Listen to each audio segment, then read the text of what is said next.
Wabarakatuh. Alhamdulillah pada pagi yang cerah ini kita bisa kembali untuk melakukan pelajaran untuk mungkin mata kuliah dengan Prof.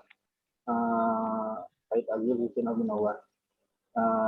Jadi sebenarnya untuk hari ini yang telah diputuskan minggu lalu itu ada 3 pemakalah. Jadi yang pertama saya sendiri, kemudian yang kedua Pak Abdurrahman Al-Muhasibi, kemudian yang ketiga kalau tidak salah Pak Muhammad Al-Faruqi. Jadi mungkin gitu. Jadi mungkin Pak Abdurrahman mungkin belum bergabung mungkin sekali. Nah, tema untuk yang saya ambil pada pagi hari ini adalah hadis-hadis yang berhubungan dengan apa namanya buang air kecil atau kencing gitu kan. Ada yang mengatakan uh, Rasulullah bahwasanya ketika beliau buang air kecil itu ada yang riwayat yang mengatakan bahwasanya beliau sambil duduk atau sambil jongkok. Kemudian ada juga riwayat yang lain yang mengatakan bahwasanya beliau buang air kecil itu sambil berdiri karena mungkin dalam keadaan darurat atau apa. Oke, akan saya share ininya yang akan saya bahas pada hari ini.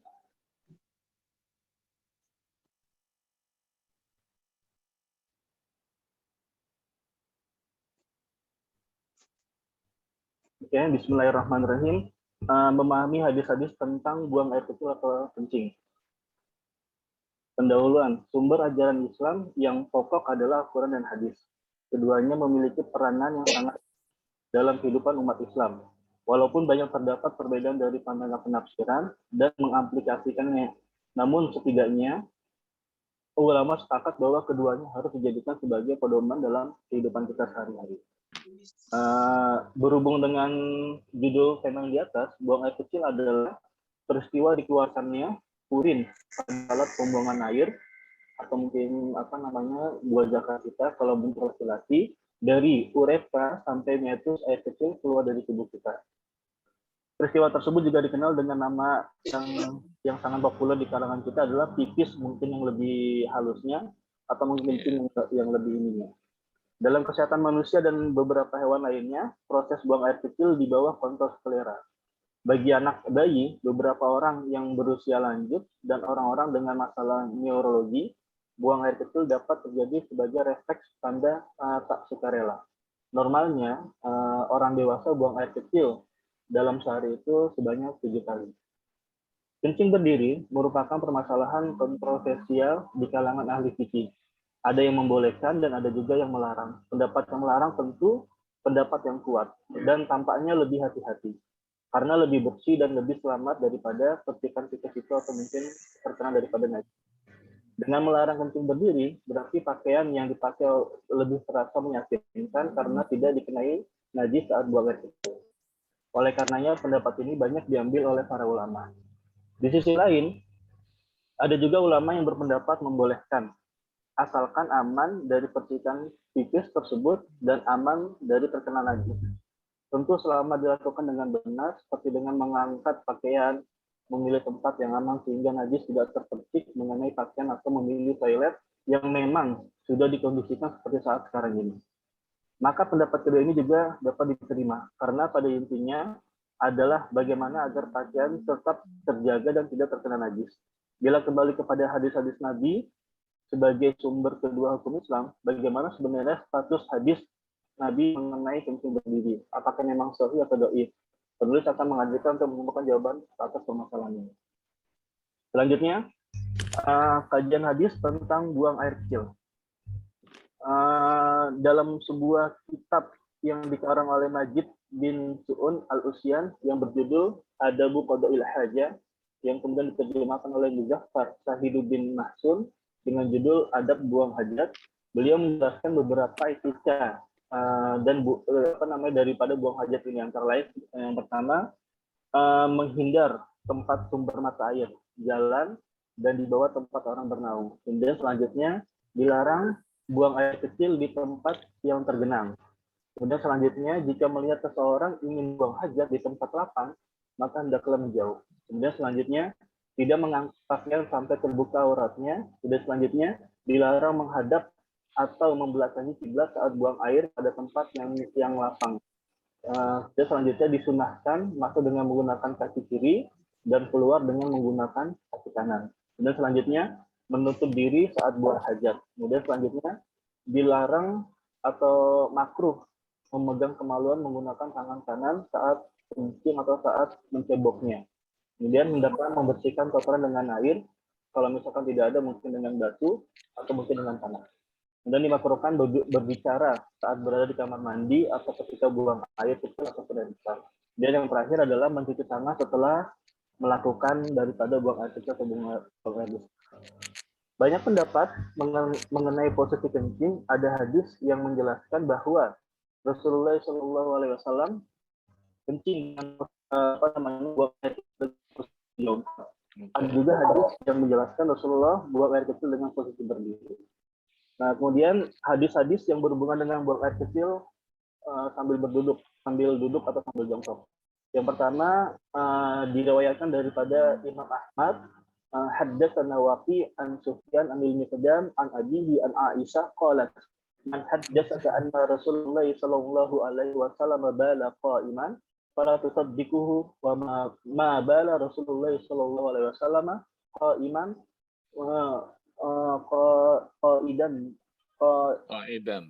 qaidan munzu unzil alaihi al-Qur'an. Artinya sebagai berikut, menceritakan kepada kami Waqi dari Sufyan dari Al-Miqdam dari bapaknya dan Aisyah, dia berkata, barang siapa yang meriwayatkan kepadamu bahwa Rasulullah Shallallahu Alaihi Wasallam buang air kecil sambil berdiri, maka janganlah membenarkannya. Rasulullah Shallallahu Alaihi Wasallam tidak pernah buang air kecil sambil berdiri sejak diturunkannya Al-Quran. Dan yang kedua diriwayatkan daripada Imam Ibnu Majah, haddatsana Abu Bakar ibnu Abi Saibah wa Suwaid bin Sa'id wa Ismail bin Musa as-Suddi qalu haddatsana Tariq anil Miqdam an Susaid bin Hani an abihi an haddatsaka anna Rasulullah sallallahu alaihi wasallam bala qa'iman fala tusaddiquhu ana ra'aituhu yabulu qa'idan. Yang artinya sebagai berikut, menceritakan kepada kami Abu Bakar bin Abi Saibah dan Suwaid bin Sa'id dari Ismail bin Musa as-Suddi, mereka berkata menceritakan kepada kami Syarik dari Al-Miqdam bin Suraid bin Hani dari bapaknya dari Aisyah, dia berkata, barang siapa yang meriwayatkan kepadamu bahwa Rasulullah SAW buang air kecil sambil berdiri, maka janganlah membenarkannya, karena aku melihat beliau buang air kecil sambil duduk.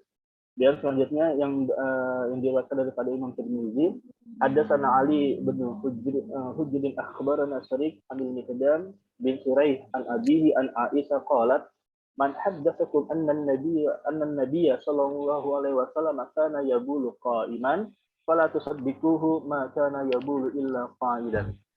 Ali bin Hujr menceritakan kepada kami, Syarik memberitahukan kepada kami dari Miqdam bin Suraih dari ayahnya, dari Aisyah, dia berkata, barang siapa bercerita kepadamu bahwa Nabi Shallallahu Alaihi Wasallam buang air kecil dengan berdiri, maka janganlah mempercayainya. Beliau tidak pernah buang air kecil kecuali dengan duduk atau berdiri.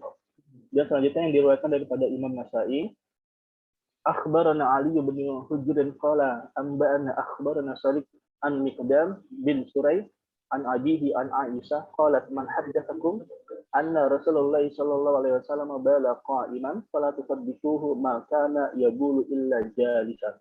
Telah mengabarkan kepada kami Ali bin Hujr, dia berkata telah memberitakan kepada kami Syarik dari Miqdam bin Suraih dari ayahnya dari Aisyah, dia berkata, barang siapa mengabarkan kepada kamu bahwa Rasulullah sallallahu alaihi wasallam buang air kecil sambil berdiri, jangan kamu mempercayainya karena Rasulullah sallallahu alaihi wasallam tidak buang air kecil kecuali sambil duduk. Selanjutnya analisis sarah hadis yang berhubungan dengan buang air kecil sambil duduk atau yang telah saya sampaikan di atas.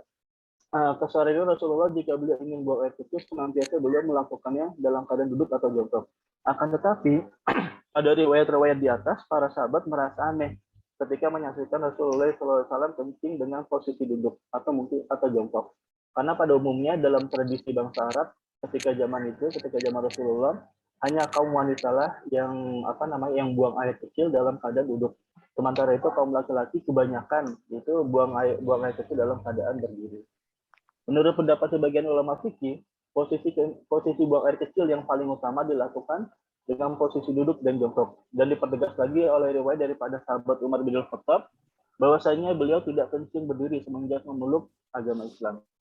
Hadis riwayat Aisyah diungkapkan Aisyah dikarenakan Aisyah adalah salah satu daripada istri beliau yang sering sekali bersama beliau. Akan tetapi Sayyidah Aisyah tidak 24 jam mengikuti kegiatan Rasulullah. Menurut Ibnu Hajar bahwa Rasulullah SAW buang air kecil dengan posisi duduk karena kondisi ini dapat menutup diri terhindar daripada percikan urin atau percikan daripada air pipis itu. Selanjutnya untuk memahami sebuah hadis haruslah tidak bertentangan dengan hadis mutawatir dan hadis lainnya yang lebih sahih. Yang mana berdasarkan agama tidak boleh diambil hanya dari sebuah hadis yang terpisah dengan hadis lainnya. Tetapi setiap hadis harus dikaitkan dengan hadis lainnya. Kemudian hadis yang tersambung sehingga dibutuhkan hadis mendukung yang sama untuk menunjukkan orang yang sambil atau sambil berdiri. Dan selanjutnya yang kedua yang tadi telah saya sampaikan tentang hadis yang berhubungan dengan duduk atau jongkok. Sekarang kita masuk ke hadis yang berhubungan dengan buang air kecil sambil berdiri. Yang pertama diriwayatkan daripada Imam Bukhari, haddatsana Adamu qala haddatsana Syu'bah Anil A'mas an Abi Wa'il an Hudzaifah qala atan Nabi sallallahu alaihi wasallam subatata qaumin fabala qa'iman thumma da'a bima'in faji'tuhu bima'in fatawadda. Artinya telah menceritakan kepada kami Syu'bah dari Al-A'masi dari Abu Wa'il dari Hudzaifah berkata Wa'il Nabi Shallallahu Alaihi Wasallam mendatangi tempat pembuangan sampah suatu kaum. Kemudian beliau lalu buang air kecil sambil berdiri. Kemudian beliau meminta air, maka aku pun datang dengan membawa air. Kemudian beliau berwudu.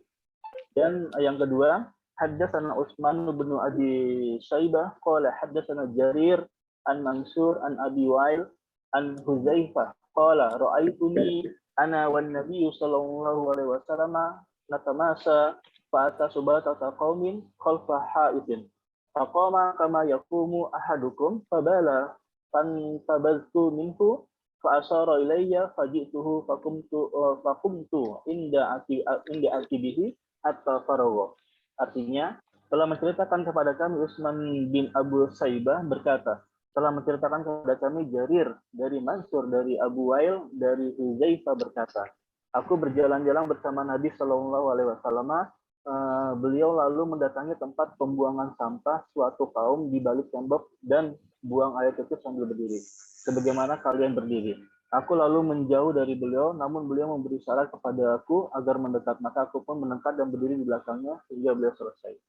Dan yang kedua yang diriwayatkan daripada Imam Muslim, Sana Yahya bin Yahya At-Tamimi akhbarana Abu Faisama an A'masi an Syafiq an Hudzaifah qalat kuntu ma'an Nabi sallallahu alaihi wasallam fantaha ila subatati qaumin fabala qa'iman fatanahaitu faqala fadanautu hatta kuntu inda akibaiti fatawadda famasaha ala kufaihi. Jam berapa bisa diambil Qur'annya Ustaz?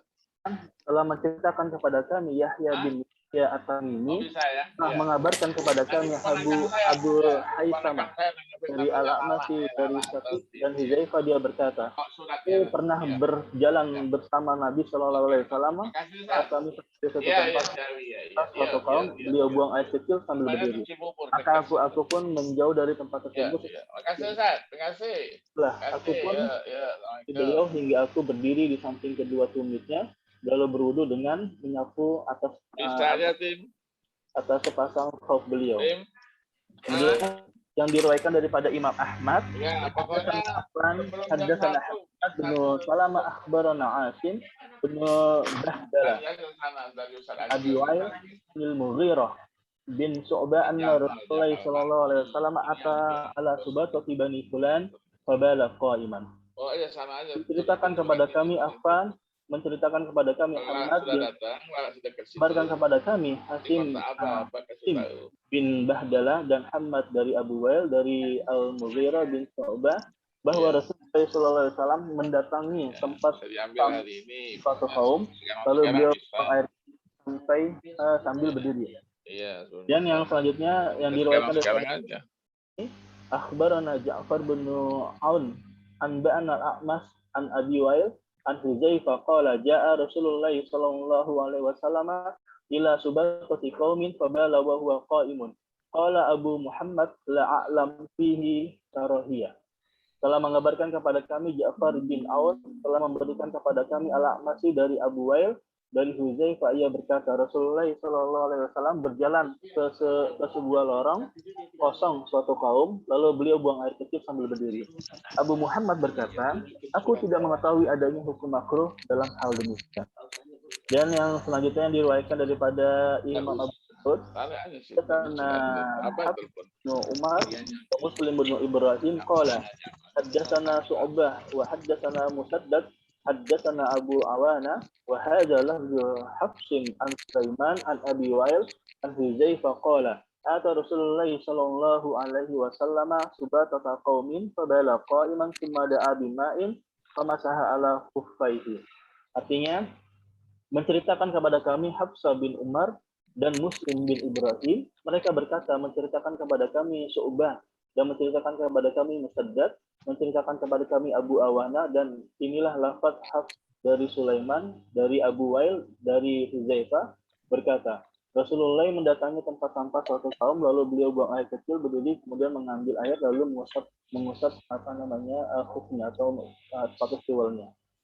Dan selanjutnya yang diriwayatkan daripada Imam Ibnu Majah, haddatsana Ishaq bin Mansur, haddatsana Dawud, haddatsana Syu'bah an Asim an Abi Wail anil Mughirah bin Syu'bah anna Rasulullah sallallahu alaihi wasallam ata subatata qaumin fabala qa'iman. Qala Syu'bah qala Asim yauma idzin wa hadzal a'mas yarwihi an Abi Wail an Hudzaifah wa ma hafizahu 100 fasa'altu anhu Mansuran fahaddatsani an Abi Wail an Hudzaifah anna Rasulullah sallallahu alaihi wasallam ata subatata qaumin fabala qa'iman. Menceritakan kepada kami Ishaq bin Mansur, menceritakan kepada kami Abu Daud, menceritakan kepada kami Syu'bah dari Asim, dari Abu Wail, dari Al-Mughirah bin Syu'bah. Ia mengatakan bahwa Rasulullah sallallahu alaihi wasallam mendatangi tempat sampah suatu kaum, lalu beliau buang air kecil sambil berdiri. Syu'bah berkata, Asim berkata saat itu bahwa Al-A'mas meriwayatkan ini dari Abu Wail, dari Hudzaifah serta suatu yang dihafalkannya. Kemudian aku menanyakan kepada Mansur, maka ia meriwayatkan kepadaku dari Abu Wail, dari Hudzaifah bahwa Rasulullah SAW mendatangi tempat sampah suatu kaum, lalu beliau buang air kecil sambil berdiri. Kemudian yang analisis secara dari hadis yang berhubungan dengan buang air kecil sambil berdiri. Jadi di sini yang telah saya uraikan di atas banyak sekali kalimat yaitu batata qaumin, kemudian fabala, kemudian qaiman, kemudian famasaha ala khuffaiti. Jadi subatata qaumin artinya adalah kalau diartikan adalah tong sampah yang biasanya berada di beranda rumah atau di pekarangan rumah dekat dengan para penghuninya. Hal itu sangat mudah dijangkau dan umumnya tidak buang air kecil, tidak mengucurkan air seni kepada orang yang buang air kecil ke dalamnya. Fabala, lalu buang air kecil yang dimaksudnya adalah Rasulullah buang air kecil ke dalam tong sampah itu atau di subatata qaumin. Iman dengan berdiri, karena yang demikian itu diperbolehkan karena beliau tidak mendapatkan tempat untuk buang air kecil dengan posisi duduk sehingga terpaksa dengan posisi berdiri. Al-Hafiz berkata, dikatakannya bahwa sebabnya adalah apa yang telah diriwayatkan oleh As-Syafi'i dan Ahmad bahwa orang Arab mencari kesembuhan sakit tulang rusuk itu dengan cara kencing berdiri. Jadi ada sebagian meriwayatkan bahwasanya kencing berdiri itu bisa menyembuhkan daripada sakit tulang. Dan lalu mengusap kedua khofnya atau kedua sepatu siwalnya, dengan kata lain beliau berwudu kemudian mengusap di atas kedua sepatu siwalnya sebagai ganti mencuci kedua kakinya. Qala, beliau berkata adalah Hudzaifah pada ani, namun beliau memanggilku lalu bersabda, ya Hudzaifah, tutup aku dengan tabir. Menurut pemaparan hadis-hadis tersebut terdapat dua hadis yang terlihat kontradiktif satu sama lainnya. Untuk penyelesaian dua hadis kontradiktif tersebut tidak ada penjelasan yang lebih tegas dari penjelasan yang disampaikan oleh Ibnu Hajar Al-Asqalani dalam karya yang monumentalnya yaitu Kitab Fathul Bari. Hal yang benar bahwa kedua hadis yang kontradiktif di atas tidaklah dinasnya. Dalam menjawab hadis ini, beliau melandaskan perkataannya berdasarkan pengetahuan beliau semata mengenai cara Rasulullah buang air kecil. Maka hadis Aisyah diarahkan atas apa yang terjadi di rumah. Adapun di selain rumah, Aisyah tidak mengetahui secara pasti apa yang dikerjakan atau diperbuat oleh Rasulullah. Jadi apa namanya tadi yang dijelaskan sebelumnya bahwasanya Aisyah memang dengan Rasulullah di rumah, tapi ketika Rasulullah pergi di jalan atau mungkin sedang berdakwah atau mungkin sedang peperangan, Aisyah tidak mengikuti. Sehingga Aisyah mungkin tidak bisa mengambil kesimpulan bahwasanya buang air kecil berdiri atau mungkin sambil duduk. Menurut Abu Muhammad, kedua hadis tersebut tidak ada kontradiktifnya. Rasulullah tidak pernah buang air kecil dengan berdiri sama sekali di kediamannya dan tempat yang dikunjungi oleh Aisyah. Adapun Rasulullah pernah buang air kecil secara berdiri dikarenakan di tempat tersebut tidak ada ketenangan di dalamnya. Baik buang air kecil di lubang yang ada di dalam tanah, pada tanah itu sendiri ada suatu terdapat kotoran. Hal tersebut dikategorikan menjadi kondisi darurat. Hukum yang berkaitan dengan kondisi darurat berbeda dengan hukum yang berlaku dalam keadaan tidak darurat.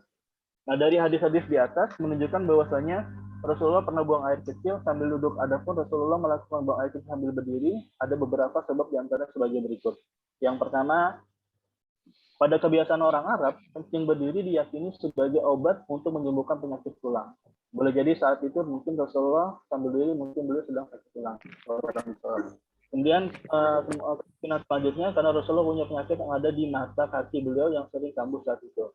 Dan selanjutnya pada riwayat hadis di atas menjelaskan bahwasanya Rasulullah tidak menemukan tempat yang sesuai untuk buang air kecil dengan posisi duduk, sehingga beliau harus buang air kecil dengan posisi berdiri. Para ulama fikih memberikan catatan tentang posisi buang air kecil sambil berdiri yaitu sebagai berikut. Yang pertama, buang air kecil sambil berdiri hukumnya tercela atau makruh. Ibnu Mas'ud berkata, merupakan sebuah kejelekan jika kamu kencing sambil berdiri. Al-Hasan pun sangat mencela kencing sambil berdiri. Bahkan Sa'ud bin Ibrahim menganggap bahwa orang yang kencing sambil berdiri persaksiannya tidak diterima. Para ulama juga menghukumi kencing berdiri makruh selama tidak ada uzur. Hukum makruh ini hilang apabila seorang mempunyai uzur tertentu. Yang tulang yang tidak memungkinkan untuk kencing dalam posisi duduk sehingga menyebabkan dirinya terasa berat jika ingin dikencing dengan posisi duduk. Dijelaskan pula oleh Syekh Sulaiman Al-Bujairani, makruh buang air kecil dengan berdiri tanpa ada uzur. Hal ini berdasarkan perkataan sahabat Umar bin Khattab, aku tidak pernah kencing dengan berdiri sejak aku masuk Islam. Namun kencing dengan berdiri tidak dimakruhkan tak kala terdapat uzur berdasarkan hadis Rasulullah mendatangi tempat pembuangan kotoran milik suatu kaum lalu beliau buang air kecil dengan posisi berdiri karena ada uzurnya. Dan yang kedua, pendapat daripada Imam Malik yang mengatakan bahwasanya kencing sambil buang air sambil berdiri diperbolehkan dengan catatan tidak mengganggu kenyamanan orang lain. Namun jika dilakukan di tempat terbuka dan umum atau dapat mengganggu kenyamanan orang lain, maka hal tersebut adalah makruh. Dari beberapa hadis tentang larangan kencing berdiri dan hadis dibolehkan kencing sambil berdiri, beserta pendapat beberapa ulama hadis maupun ulama fikih, maka dapat disimpulkan bahwasanya Rasulullah SAW dalam kebiasaannya sehari-hari buang air kecil dengan posisi duduk atau jongkok. Hanya dalam keadaan darurat saja Rasulullah buang air kecil sambil berdiri. Maka dapat disimpulkan bahwasanya buang air kecil sambil berdiri dihukumi makruh apabila tidak ada uzur dan keadaan darurat yang mengharuskan buang air kecil dalam posisi berdiri. Selanjutnya terakhir, relevansinya buang air kecil berdiri bagi kesehatan. Buang air kecil adalah peristiwa dikeluarkan urin pada alat pembuangan air kecil. Kemudian dalam kesehatan manusia ada beberapa proses buang air kecil di bawah konteks paralel. Jadi bisa diartikan kalau normalnya normalnya manusia itu untuk buang air kecil dalam sehari itu sekitar 7 kali bahkan mungkin lebih. Kebanyakan orang di sini ada yang masalah neurologi. Bagi orang yang sudah berlanjut atau orang yang dengan masalah neurologi adalah spesialisasi medis yang berkaitan dengan studi tentang struktur, fungsi, dan penyakit pada gangguan sistem saraf. Sistem saraf ini termasuk sistem saraf pusat yang terdiri dari otak dan sumsum tulang belakang, dan juga sistem saraf perifер yang mencakup saraf individual di semua bagian tubuh. Jadi mungkin kembali lagi juga kepada orang-orang yang terkena daripada gula gitu, biasanya sering melakukan pipis gitu kan, mungkin 3 jam sekali atau mungkin 4 jam. Itu mungkin ada berhubungan dengan ini. Mungkin itu saja dari saya, kurang lebih mohon maaf, dan mungkin apabila ada masukan dari teman-teman ataupun juga dari Prof. Said Agil, kami silakan. Assalamualaikum warahmatullahi wabarakatuh. Ya, terima kasih. Silakan kita diskusikan dulu atau ada makalah lagi? Ada satu lagi Pak Abdurrahman. Oh, oke. Kalau ada lagi satu lagi ya langsung aja, biar diskusinya sekalian nanti diarahkan kemana gitu. Silakan. Dulu. Ya, silakan. Kalau ada Ustaz Al-Farabi, langsung Ustaz Al-Farabi dulu. Ustaz Al-Farabi saya kayaknya berarti diskusi ya? Aja dulu, Ustaz. Oh, belum masuk ya? Farabinya belum ada. Oke. Kita diskusi dulu aja kalau gitu. Dia masuk nanti kita lanjutkan. Iya, silakan. Nah. Mungkin ada teman-teman untuk menambahkan atau mungkin ada yang mau menyanggah daripada tulisan saya ini, sehingga nanti ke depannya tulisan ini bisa bagus dan bisa dimasukkan ke jurnal. Terima kasih. Baik. Ya. Assalamualaikum warahmatullahi wabarakatuh. Waalaikumsalam. Ya, boleh saya menanggapi sedikit. Terima kasih Prof telah memberikan kesempatan yang diberikan kepada saya. Terima kasih kepada pemateri yang sudah menyampaikan presentasinya tentang hadis-hadis kencing berdiri dan kencing sambil duduk. Ternyata yang saya lihat di sini pemateri sudah mempresentasikan hadis-hadis buang air sambil duduk ternyata lebih sedikit daripada hadis-hadis yang menerangkan tentang kencing sambil berdiri. Bahkan kencing sambil berdiri hadisnya Imam Bukhari lagi, Mas. Saya sedikit bertanya, apakah hadis-hadis yang ada ini salah satunya sudah ditahrij sehingga sahih matannya, sahih sanadnya? Ya. Ya. Itu saja mungkin Prof yang bisa saya sampaikan. Ya. Ya, terima kasih. Assalamualaikum warahmatullahi wabarakatuh. Ya, silakan. Yang kedua, silakan. Siapa lagi yang memberikan pertanyaan atau masukan?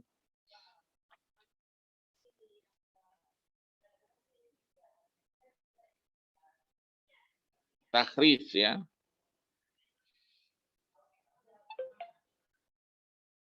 Takhrij itu dulu di Pasca itu jadi mata kuliah sendiri.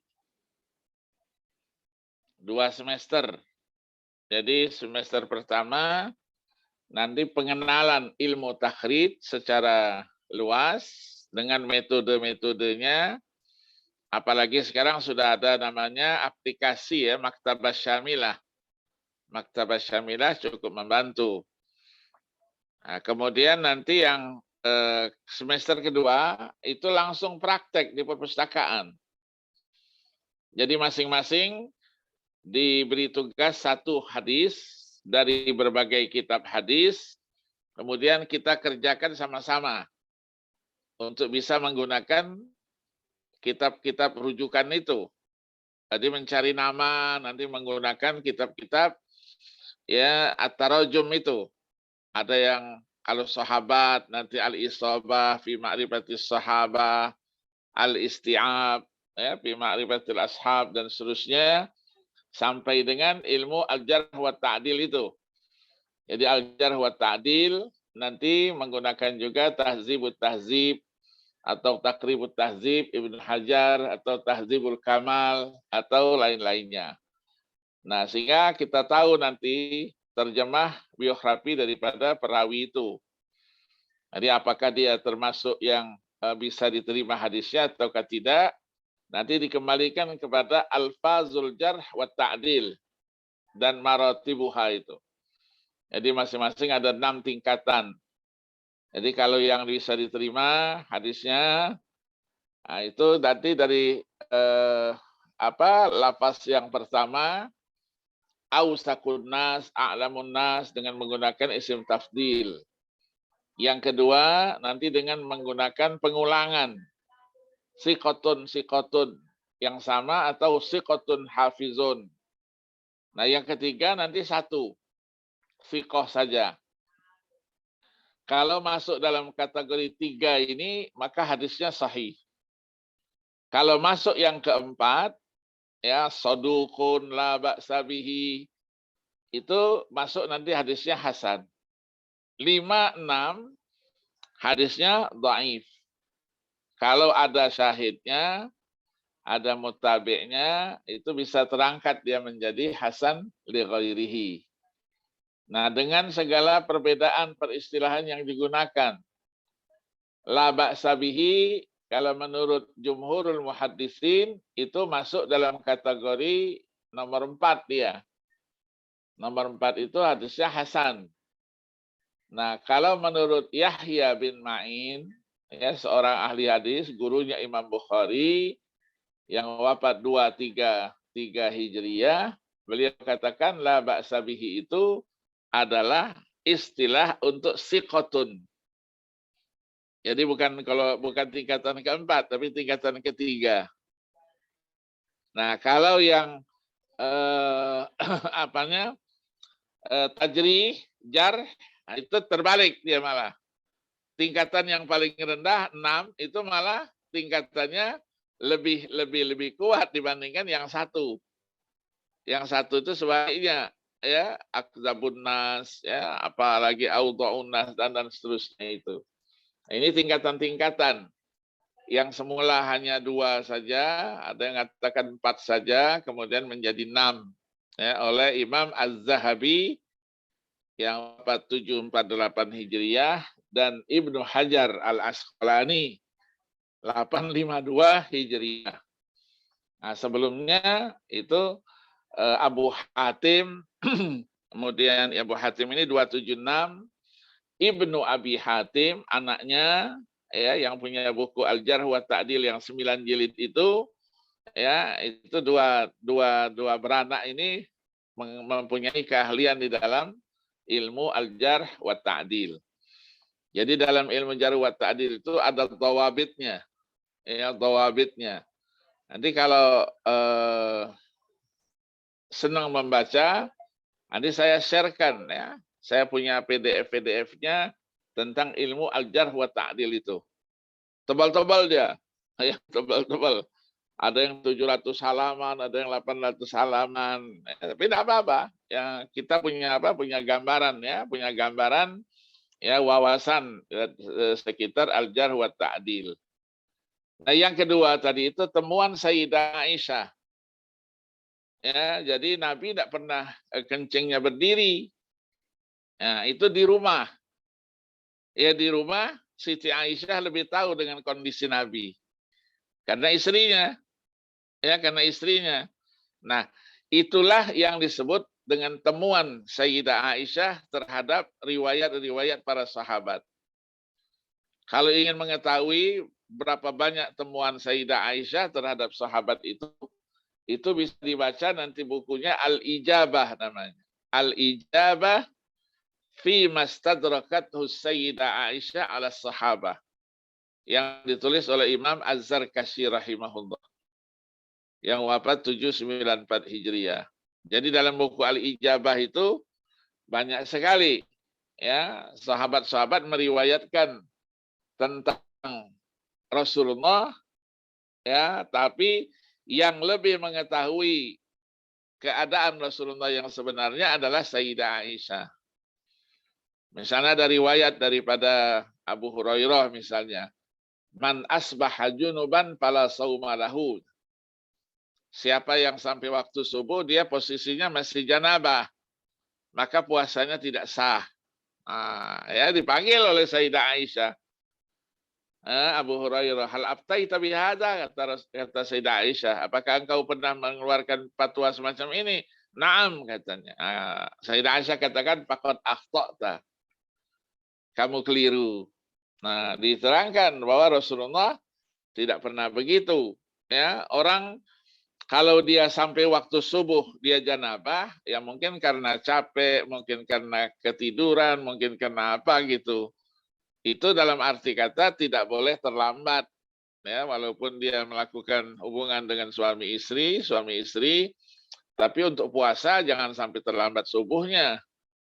Ya, kalau subuhnya terlambat, itu yang tidak diperbolehkan. Jadi temuan-temuan ini dikumpulkan oleh Al-Imam Az-Zarkashi rahimahullah dalam sebuah buku itu, Al-Ijabah fi mastadrakathu Sayyidah Aisyah ala sahabah. Nanti kalau ingin itu saya sharekan ya, sudah ada PDF-nya, kemarin dikirim ada PDF-nya, jadi bisa dibaca. Bukunya tidak terlalu besar ya, sekitar 250-200 halaman, tapi berguna bagi kita ya, terutama informasi masalah keluarga. Ya, masalah keluarga. Ya, misalnya nanti riwayat tentang bolehkah menggauli istri ketika dalam posisi menstruasi. Karena ayatnya turun kan, wa yas'alunaka 'anil mahid. Ya, anil mahid, bukan anil haid. Anil mahid. Mahid itu zarf kan, zarf zaman dan zarf makan. Ya, nah dilarang itu. Dilarang kita, la taqrabuhunna hatta yathurna fa idza tatahharna fa'tuhunna min haitsu amarakumullah. Nah, kondisi bangsa Arab waktu itu adalah melakukan perjalanan perdagangan. Perdagangan sebulan, kadang-kadang tidak pulang. Begitu dia pulang ke rumah, ternyata istrinya menstruasi. Boleh enggak menggauli? Itu tidak di tempat menstruasi itu. Jadi kalau ada fatwa dilarang menggauli istri di tempat menstruasi pada masa menstruasi. Oh, itu fatwa yang paling top. Fatwa yang paling top ya.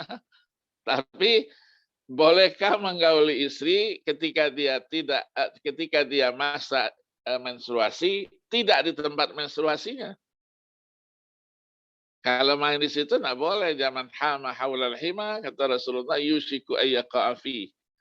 Ya main di sekitar kita, nanti takut dia tenggelam di situ. Ya, jadi ada yang bertanya kepada Ummu Salamah, ada yang bertanya kepada Sayyidah Aisyah sebagai istri Rasulullah. Tanya aja, bagaimana kalian kalau kalian dalam posisi menstruasi?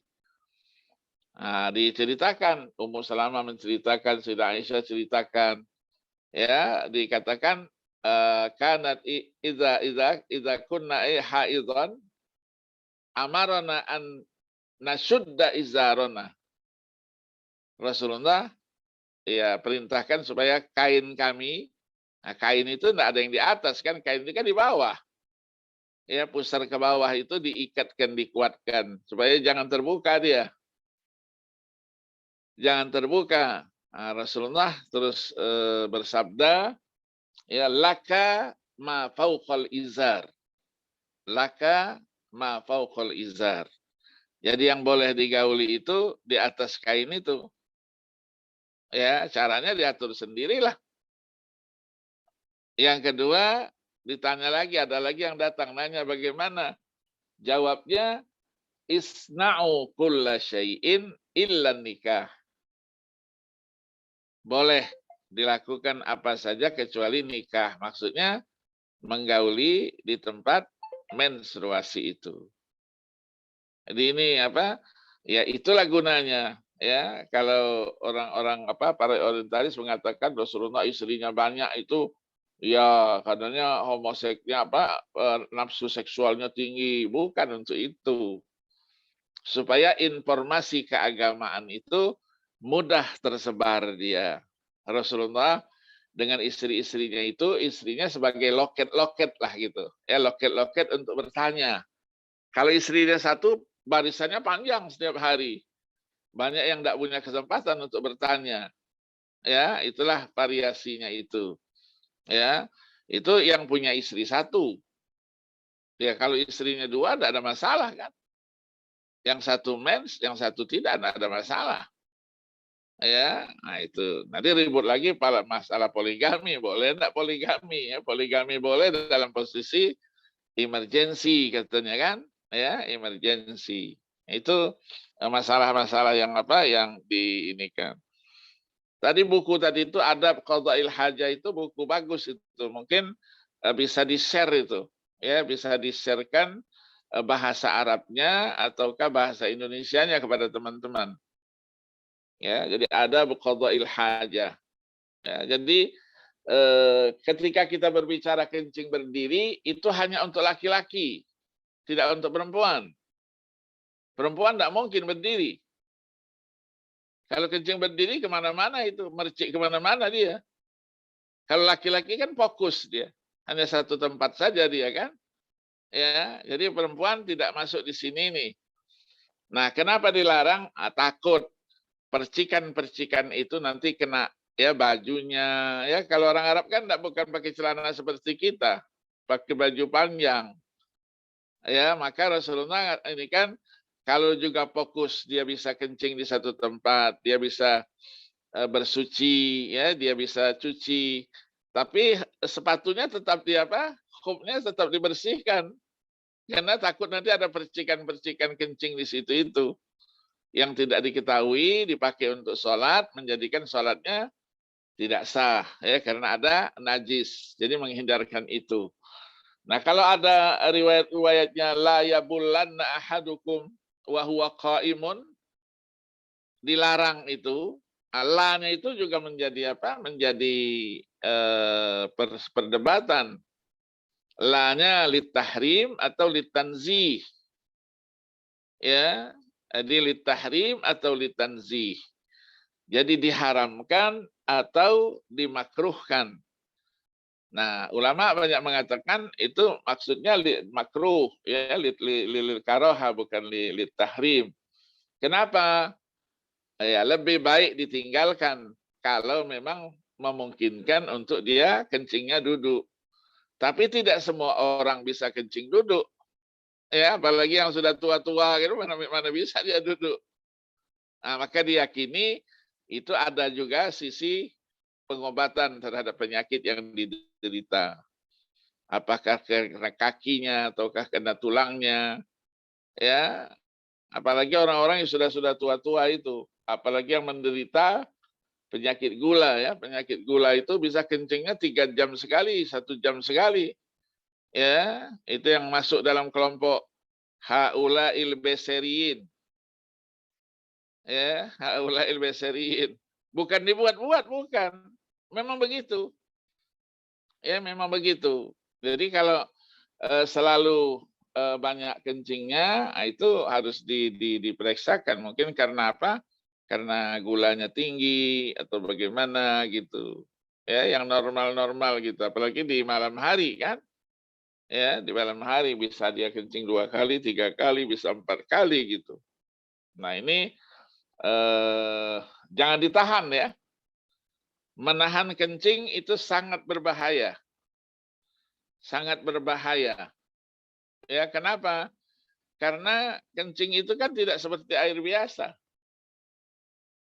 Dia ada garamnya. Ada garamnya nanti membeku dia. Kalau membeku, itulah yang sering dikatakan ada batu. Ya, batu yang mengidap di dekat ginjalnya itu. Itu karena sering menahan apa? Menahan kencing. Jadi pengobatannya itu biasanya disuntikkan dengan satu cairan nanti untuk menghancurkan batu itu. Kalau tidak, ya harus dioperasi. Dibuang itu. Kenapa? Zat garamnya itu membeku dia menjadi batu. Ya, karena kencing itu kan baunya saja kan tidak enak. Nah, di situ ada zat garamnya. zat garamnya. Jadi kalau dia tertahan, dia akan membeku. Nah, membeku itulah menjadikan orang itu sakit. Ya, sakitnya kadang-kadang membatu dia. Ya, ginjalnya ada batu karena suka dia menahan kencing itu. Ya, kalau dioperasi juga operasi kecil dia ya, operasi kecil dia hanya di black saja di sekitar itu, kemudian diambil batunya atau dihancurkan. Selama bisa dihancurkan dengan obat, dengan cairan, itu biasanya lebih efektif. Ya, Allah Subhanahu wa taala kasihkan kepada kita. Jadi diatur ya, sementara di dalam adab kita untuk untuk buang air juga ya. Ya, idza bala ahadukum falyastansirhu salasan. Ansirhu salasan memancing. Ya, kadang-kadang kita gitu.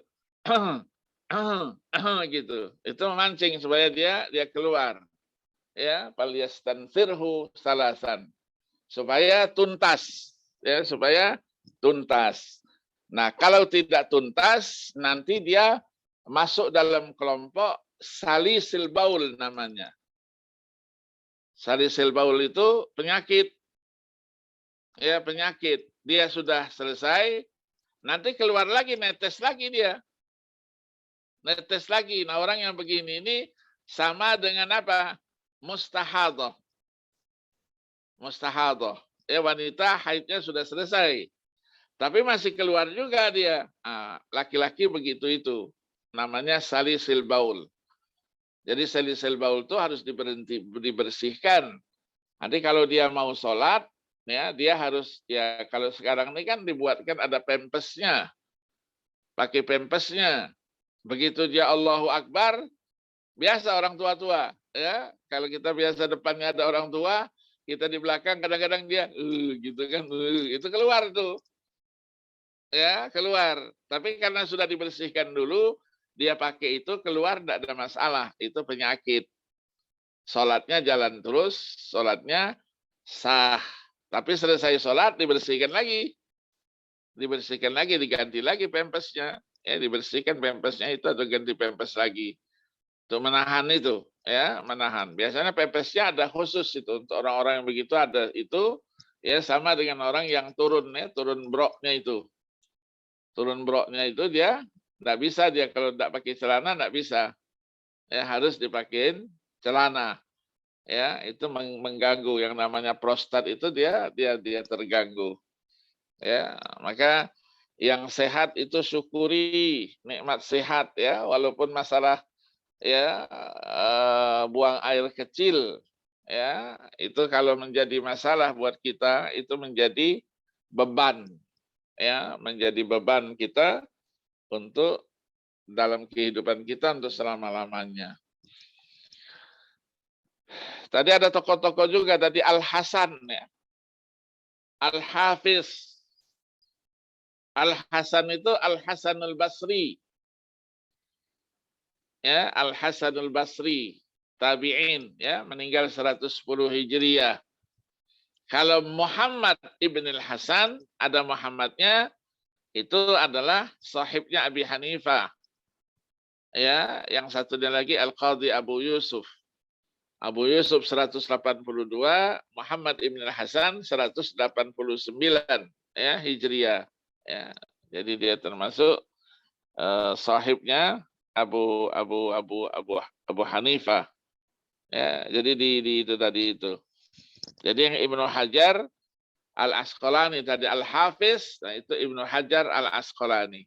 Ya, tokoh hadis yang wafatnya 852 Hijriah. Ya, jadi itu yang mensyarahkan Sahih Bukhari dengan judul Fathul Bari. Fathul Bari ya, karena Sahih Bukhari disyarahkan macam-macam. Ya, ada Umdatul Qari, ada Irsyadus Sari ya, dan lain-lainnya. Silakan, mungkin Pak siapa? Farabi sudah datang? Ustadz Farabi tadi izin ke Kamar mandi. Kamar mandi ya. Jangan-jangan kencing juga itu. Itu sebentar Ustadz. Buang air kecil ya. Dia pamit tadi. Ya. Oke. Untuk apa namanya? Seharusnya kan hari ini 3 materi, Prof. Jadi ada Pak Abdurrahman Al-Muhasibi sama Pak Al-Farabi. Nah, apa namanya, mungkin yang kalau 3 itu kebanyakan nggak, Prof? Nggak apa-apa. Sekali ditampilkan, nanti kita diskusinya sekali. Oke. Ya, ditampilkan mana yang perlu saja, jangan terlalu rinci dia. Pointers-pointersnya saja, ya, yang bisa menjelaskan, mengcover judul itu. Ya, nanti setelah itu kita diskusikan. Oke, berarti saya Silakan. tawarkan ke Pak Abdurrahman Al-Muhasibi mau Silakan. memberikan pointers-pointersnya dalam apa namanya diskusi ini supaya bisa dikasih masukan sama Prof. Said Agil. Ya, Silakan, kalau yang Pak takhrij Abdurrahman. tadi itu, ilmu takhrij tadi itu paling tidak dimiliki 2 buku ya, 2 buku yang biasa dijadikan sebagai rujukan. Yang pertama itu Usulut Takhrij wa Dirasatul Asanid. Karangannya Mahmud Tohan. Yang keduanya Turuqu takhriji hadis Rasulullah sallallahu alaihi wasallam. Turuqu takhriji hadis Rasulullah sallallahu alaihi wasallam. Oleh Abdul Mahdi bin Abdul Muhdi bin Abdul Hadi. Baru meninggal dia, orangnya meninggal, teman saya di Al-Azhar. Ini dua-duanya sudah saya terjemahkan ke dalam bahasa Indonesia. Ya, yang satu yang turuqu takhriji hadis Rasulullah itu metode takhrij hadis Rasulullah. Yang usulut takhrij wa dirasatul asanid itu dasar-dasar ilmu takhrij dan studi sanad. Dasar-dasar ilmu takhrij dan studi sanad. Itu tahun 95 ya, 94 yang lalu.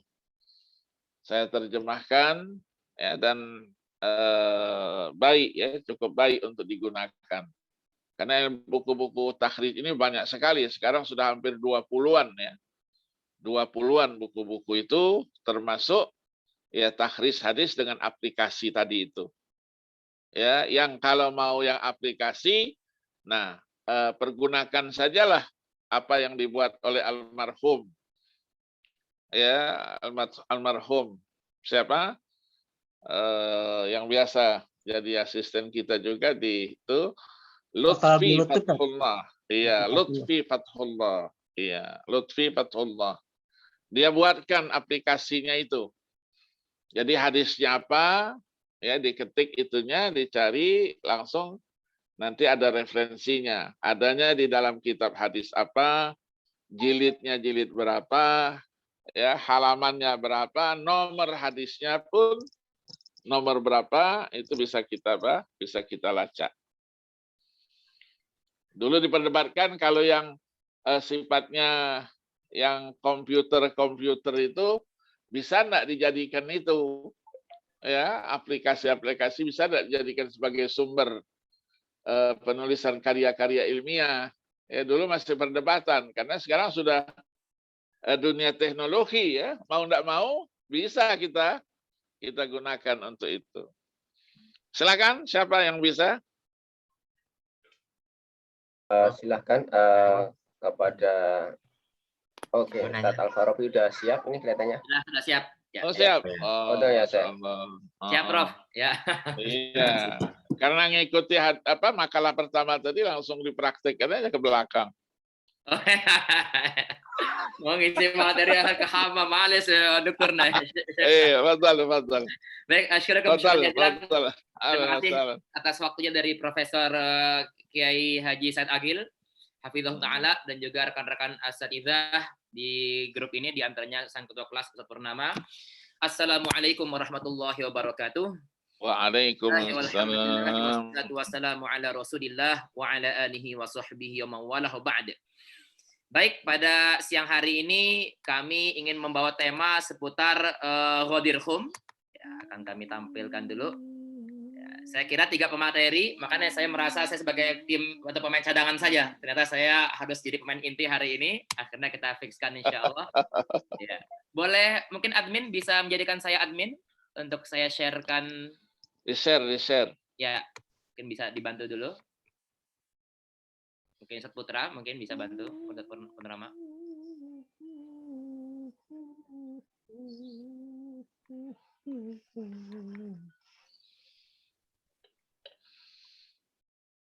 Ustadz Purnama bisa bantu saya menjadikan admin atau ya CEO admin host.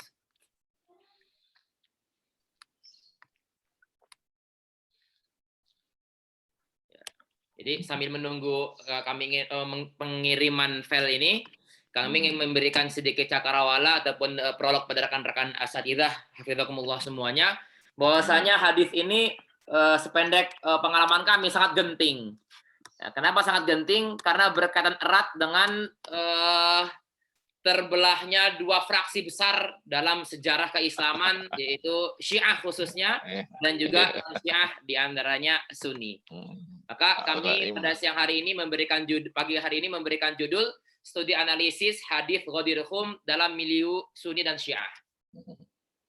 Ya, baik kita berikan sedikit mukaddimah. Nah, distingsi yang berkembang antara Syiah dan Sunni sejatinya telah terlahir dari distingsi perpolitikan agama. Spesifiknya mengenai figur yang relevan mengemban amanah dan kekhalifahan.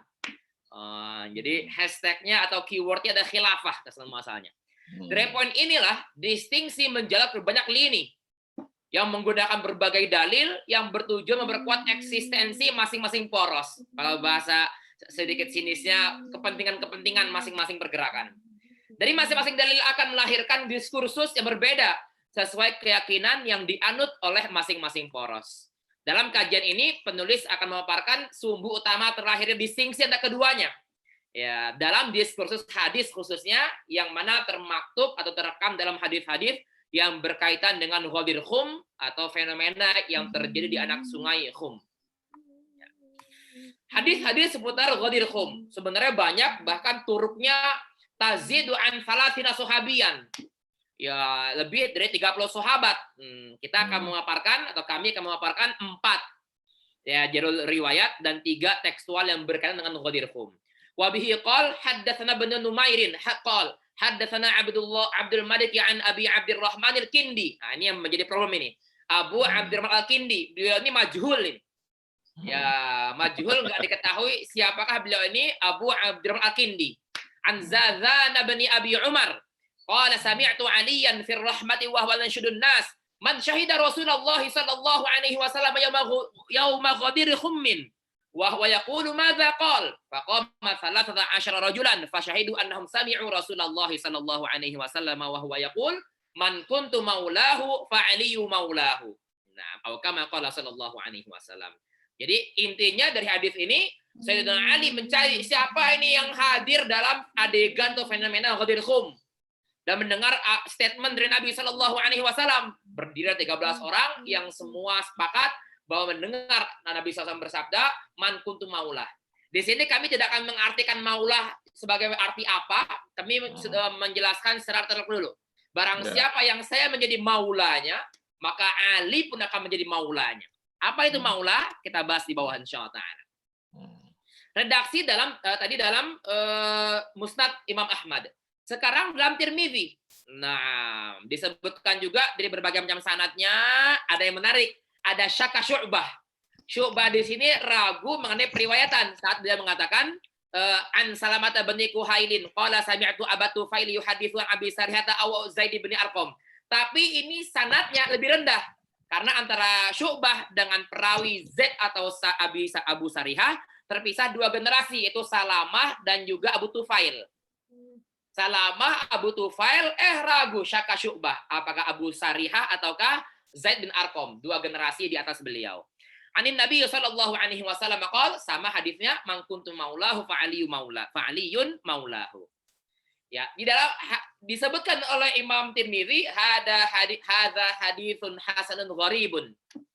Nah, di sini beliau menjelaskan sanad yang lebih tinggi transmisinya. Wa rawa Syu'batu hadzal haditsa an Maimunin Abi Abdillah an Zaid bin Arqam. Langsung. Hanya terpisah satu generasi. Lebih valid lagi. Ibaratnya enggak pakai syaka Syu'bah.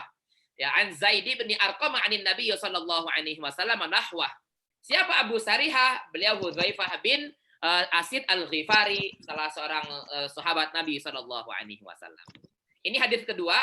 Nah, dan hadis ketiga ini lumayan panjang, ini menarik. Karena waktunya masih panjang, saya maka membacakan yang perlu kami bacakan. Di sini ada sejarah yang berkaitan dengan Husain. Baris kedua, qala intalaqtu ana wa Husainun, dari Yazid bin Hayyan, Husain bin Sabr dan Umar berziarah atau sowan kepada Zaid bin Arqam. Jadi tokoh sentral Ghadir Arqam ini nggak bisa dipungkiri di antara Zaid bin Arqam selaku periwayatnya ya. Kalau yang dijadikan pelakunya adalah Ali bin Abi Thalib atau yang dibicarakan. Nah, tapi selaku pewartanya ada Zaid bin Arqam. Falamma jalasna ilaihi qala al-Husain. Oh, ini beliau dibangga nih. Antum ini punya sangat tinggi wahai Zaid. Laqad laqita ya Zaidu khairan katsiran. Oh, kalau istilah kita sanad antum ini terlampau tinggi nih. Ra'aita Rasulullah sallallahu alaihi wasallam. Kau melihat Nabi sallallahu alaihi wasallam. Wa sami'ta haditsahu wa ghazawta ma'ahu wa shallaita khalfahu. Laqad laqita ya Zaidu khairan katsiran. Masyaallah. Haditsna ya Zaid ma sami'ta min Rasulillah sallallahu alaihi wasallam. Qala ya bana akhi, wahai ponakanku, wallahi laqad kabirat sinni wa qaduma ahdi, sudah lewat fase produktifku. Wa nasitu ba'dal ladzi kuntu a'i min Rasulillah sallallahu alaihi wasallam. Sudah banyak yang terlupa dari hafalanku, apa yang aku jaga dari Nabi sallallahu alaihi wasallam. Maka apa yang akan saya sampaikan kepada kalian faqbalu. Apa yang tidak saya sampaikan, falatukallifunihi, ya jangan bebani saya, jangan tanya saya, mungkin saya lupa atau dan sebagainya. Tsumma qala qama Rasulullah sallallahu alaihi wasallam yawman fina khatiban bima'in yud'a khumman baina Makkah wal Madinah. Pada suatu waktu Nabi pernah berdiri seraya memberikan khutbah di suatu sungai kecil atau anak sungai yang biasa disebut Khum, terletak di antara Makkah dan Madinah. Fahamidallah wa athna alaih wa wa'adha wa dzakkara thumma qala amma ba'd ala ayyuhan nas fa inna ma ana bashar yushik ayati rasul rabbi fa ujiba. Kan di sini sependek pengamatan kami mungkin ya sebelum saya diambil nyawa saya ini. Yushiku hampir-hampir af'al muqarrabah ini kan. Yang mana harus menggunakan an dalam khobarnya. Yushiku an ya'tiya, hampir-hampir Rasul Tuhanku, yaitu malaikat maut datang dan saya akan mengijabahi alias wafat. Wa ana tarikun fikum saqalain. Ya, karena mungkin di detik-detik terakhir. Jadi sebelum itu saya cut dulu sedikit, mohon maaf. Setidaknya ada beberapa hadis yang mengindikasikan Nabi itu akan wafat ya. Di antaranya ini. Kemudian puasa Tasu'a, itu kan. Kalau saya hidup di tahun depan, saya akan puasa Tasu'a. Ataupun sejarah bertemunya Nabi dengan malaikat Jibril 2 kali, yang lain 1 kali, tapi di tahun itu 2 kali. Sependek pengamatan kami, 3 fenomena ini sudah menjadi indikator akan wafatnya Nabi Shallallahu Alaihi Wasallam. Di antaranya ini, yushiku ayati Rasul Rabbi faujiba.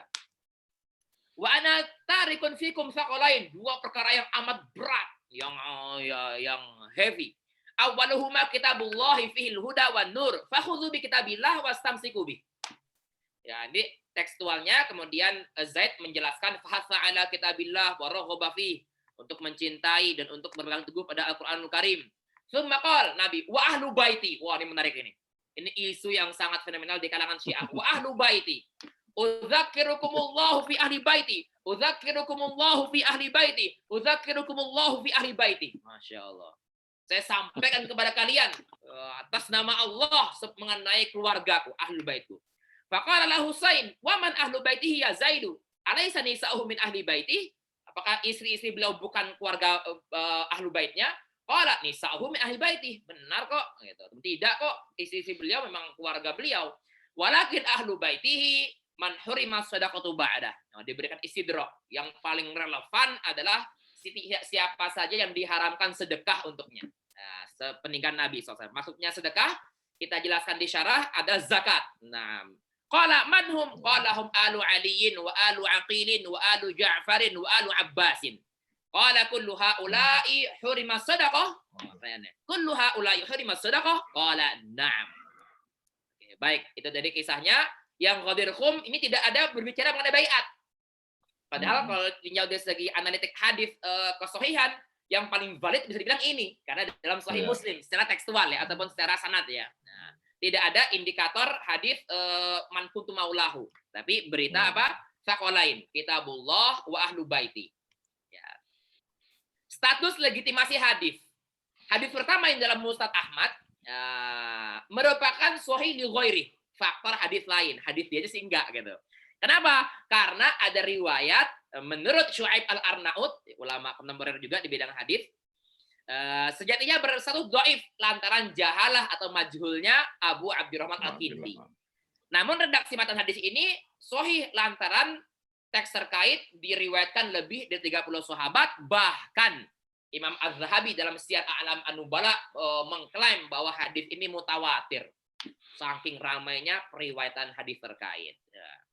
Adapun hadis kedua yang dalam Tirmizi, tadi kan hadza haditsun hasanun gharib.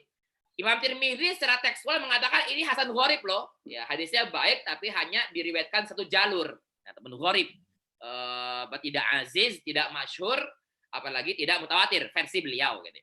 Namun Al-Albani, kami mencoba mengkomparasikan dalam Sahih Sunan At-Tirmizi, karena Al-Albani memiliki dua penelitian mengenai At-Tirmizi, ada yang dhaif Sunan At-Tirmizi, ada yang sahih Sunan At-Tirmizi. Ternyata di sahihnya ada.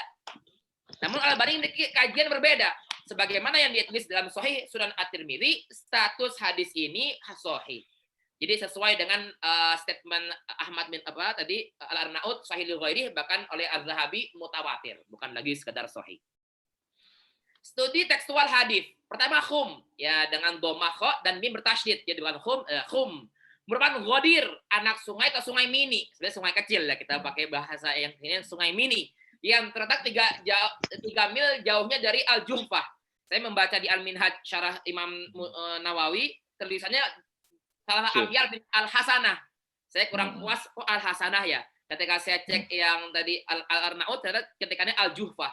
Mungkin bisa jadi ada salah ketikan di Minhaj Sahih Muslim ataupun memang dari Imam Nawawi sendiri. Saya belum bisa mengklarifikasi itu, perlu dicari studi manuskrip lainnya. Bila digabung, arti Ghadir Khum adalah anak sungai wilayah Khum. Ya. Atau distrik atau teritorial Khum. Terdapat beberapa makna mengandung prediksi maula. Ini menarik. Enta maulana, yakni eba maulana. Nah, Al-Jazari dalam Al-Nihayah, ini kami kutip dari Al-Mubarakfuri dalam Tuhfatul Ahwazinya. Beliau mengutip kembali ke Al-Jazari dalam Al-Nihayah. Bahwa maula memiliki banyak makna. Dia tidak menjelaskan berapa, tapi kami hitung 16. Ada yang artinya Rob, ada yang artinya Malik, Sayyid, Mun'im, Mu'tik, Nasir, Muhib, Tabi, Jar, tetangga. Ibnul Am, Halif, Aqid, Sihr, Abad, Mu'taq, dan Mun'am alaih, yang diberi kenikmatan. Dan masing-masing ini, walaupun tidak semua, mayoritas ada hadis relevan yang mengakomodir makna-makna ini dalam kata maula dan pentasrifannya. Redaksi al yang berarti keluarga menurut Sibawayh dari kata ahl yang dengan dari tasghir dengan uhail. Ahlun al. Nah, jadi dia ala aslinya ahl, keluarga. Selanjutnya hamzah diubah menjadi alif lantaran iltiqa'u atau hamzatain. Betul. Dalam Syatibiyah disebutkan wa ibdalu ukhral hamzaitaini likullihim, untuk 7 qiraat setiap hamzah kedua yang hamzah keduanya sukun maka mesti diibdal menjadi mat. Wa ibdal ukhral hamzatain likullihim. Kemudian kalau Al-Kisai tidak, ala itu awal. Nah, aslinya waw, ditazhir menjadi uwail. Kemudian diibdal kami menyesuaikan dengan fathah di hamzah pertama, jadilah diibdal menjadi alif al. Ya, faktor munasabah. Kata al sendiri tidak sembarangan disematkan kepada berbagai macam kalangan. Hanya keluarga-keluarga terhormat saja yang diberikan. Di antaranya Alu Abbas. Yang pernah kami sampaikan buat rekan-rekan kelas kemarin. Ada 6 tingkatan kekeluargaan dalam kalangan Arab. Ada Sya'ab, kemudian ada Qabilah, ada Imarah, ada Batan, Fatan, dan terakhir Fasl. Jadi itu Fasl. Nah, Abbas dia di bawah. Jadi Bani Abbasiyah berbeda dengan Bani Umayyah di Fasl ataupun Fakhrnya. Nah, kalau alu Fir'aun sudah kami tulis, tidak kami jelaskan secara verbal. Yang dimaksud dengan diharamkannya zakat, sedekah adalah zakat. Ya, itu Banu Hashim dan Banu An-Muttalib. Nah, sekarang fenomena hadir Ghadir Khum dalam milieu Syiah. Oh, ini menarik sekali ketika kami tarik ke pendakwaan Syiah. Kenapa? Karena dalam perspektif Syiah, Ghadir Khum ini terjadi adegannya di hari, oh maaf, saya ulang. Ayat al-yauma akmaltu lakum dinakum wa atmamtu 'alaikum ni'mati wa raditu lakumul Islam madina turun di sesi atau pertemuan Ghadir Khum. Ya, dalam milieu Syiah. Maka kami mengutip dari At-Toba-Tobai bilhamz. Nah, kami tidak menjelaskan teks secara Arabnya, tapi kami jelaskan sanad-sanadnya dalam Ghoyal Mahram, seterusnya. Jadi bagi yang ingin melihat transmisinya ada gitu, versi Syiah. Syahrodar bin Syaharwaih bin Syahrodan Dailami yang mengerucut kepada Abu Hurairah kepada Abu Sa'id Al-Khudri. Ya. Sesungguhnya di hari saat beliau menyeru manusia menuju Ghadir Khum, beliau memerintahkan dengan ucapan, "Qum, berdirilah di bawah sebuah pohon tahta syajarah fihi syaukah." Nah, faqum di situ. Ya, tepat pada hari Kamis di hari penyeruannya terhadap manusia untuk Ali. Penyeruan manusia untuk Ali, ila Ali. Enggak dijelaskan ila Ali itu apa? Bisa ditafsirkan ila aliyin. Kemudian beliau mengambil anjing ataupun bidhab'ihi, ya bidhab'ihi, dan diangkat hatta zahara putihnya ibqaihi, ketiak Nabi Shallallahu alaihi wasallam. Kejadian ini terus berlanjut sampai turun ayat al-yauma akmaltu lakum dan seterusnya. Kemudian Nabi SAW bersabda setelah turun ayat tadi, Allahu Akbar ala ikmalid din. Allah Maha Besar atas penyempurnaan agama, wa itmamin ni'mah. Ya, wa irdo, saya lupa teks soal bahasa Arabnya. Intinya terhadap keriduan Tuhan risalahku dan wilayah atau kepemimpinan Ali. Kemudian beliau berdoa, Allahumma wali man walahu. Nah, ini dia yang menjadi distingsi besar. Ya Allah, kalau istilah Syiah, wali, berikanlah kekuasaan bagi siapa saja yang membantu Ali meraih kekuasaan. Kalau saya ingin menerjemahkan, ya Allah wali, mahabbah, ya Allah sayangilah siapa saja yang menyayanginya. Kemudian wa'du man adahu, kalau nggak salah teksnya, musuhilah siapa saja yang memusuhinya. Wansur man nasarahu, dan tolonglah siapa saja yang menolonginya. Wakhdhul man khadhalahu, dan kecewakanlah siapa saja yang membuatnya kecewa. Ada yang menarik ini, Hasan bin Thabit pun diseret ini kisahnya, sang penyair, sang syu'ara ini. Ya. Yunadihim yaumal ghadiri nabiyuhumu bihummin wa asma'u bin nabiyimun bihummin wa asma'u bin nabiyimunadiyan. Panjangan itu ya, tanya ya. Yunadihim yaumal ghadir nabiyuhum bihummin wa asma'u bin nabiyimunadiyan. Ini yang dikutip kalangan Syiah, ada Hasan bin Thabit. Ya, bi anni maulakum na'am wa waliyukum. Kata Nabi Shallallahu alaihi wasallam. Wa asma, berarti saya ini. Faqalu walam yabduhunaka ta'amu ya. Tak tampak di sana sesuatu yang membutakan. Ilaha kaman maulana wa anta waliyuna wa la tajidana fil khalqi lil amri asiyan. Nah, ini yang menarik terakhir. Faqala lahu qum ya Ali. Ya Aliyun fa inni radituka min ba'di imaman wa hadiyan. Maka Nabi bersabda pada Syiah, "Qum ya Ali, berdirilah wahai Ali, fa inni radituka min ba'di imaman wa hadiyan." Kami kutip dari apa tadi? Dari At-Toba-Tobai, silakan dicek mengenai ayat al-yauma akmaltu lakum dinakum. Adapun fenomena hadis Ghadir Khum, saya belum sempat nulis karena tadi saya anggap sebagai cadangan gitu ya. Tapi saya akan menjabarkan maksudnya. Ya, kalangan Sunni menyatakan bahwa ayat al-yauma bukan dari yaum Ghadir Khum, melainkan di yaum Arafah. Ya, ketika hari Arafah turunlah ayat al-yauma akmaltu lakum dinakum wa atmamtu 'alaikum ni'mati. Ya, kemudian kami ingin memberikan beberapa analisis yang baru sempat saya tuliskan yang sudah kami sebut di awal dari 16 makna maula Ya, yang relevan untuk teks Allahumma wali man walahu bukanlah berikan kekuasaan, wilayah ataupun imarah. Ya, melainkan adalah mahabbah. Allah beri kasih sayangilah siapa aja yang menyayangi Sayyidina Ali. Ya, gitu dia. Dan juga kalau kita berbicara mengenai kekhilafahan, kan banyak sahabat yang hadir dalam Ghadir Khum. Tapi ketika Abu Bakar dilantik, tidak ada satupun sahabat yang menyatakan ketidakterimaannya dan mengungkit fenomena Ghadir Khum. Jadi secara tidak langsung mereka semua aklamasi, bahkan konsensus bahwa Ghadir Khum ini tidak berkaitan dengan kekhilafahan. Ya, kurang lebih seperti itu, Profesor. Mohon maaf yang bab F dan G belum sempat tertulis semuanya, tapi bisa kami tanggapi semoga dalam ranah diskusi. Jazakumullah khairan jazaa. Amin, amin, amin. Terima kasih. Waktu tempat saya kembali. Ya. Ahsantum. Nanti disempurnakan, makalahnya disempurnakan. Oke, yang selanjutnya. Ustaz Abdurrahman Al-Muhasibi, silahkan share screen aja poin-poinnya aja, Ustaz. Ini poin-poinnya aja, silakan ya. Mohon perkenankan saya, Prof, untuk alhamdulillah. Materi tentang hadis azan bagi bayi yang baru lahir. Ini sudah keluar belum?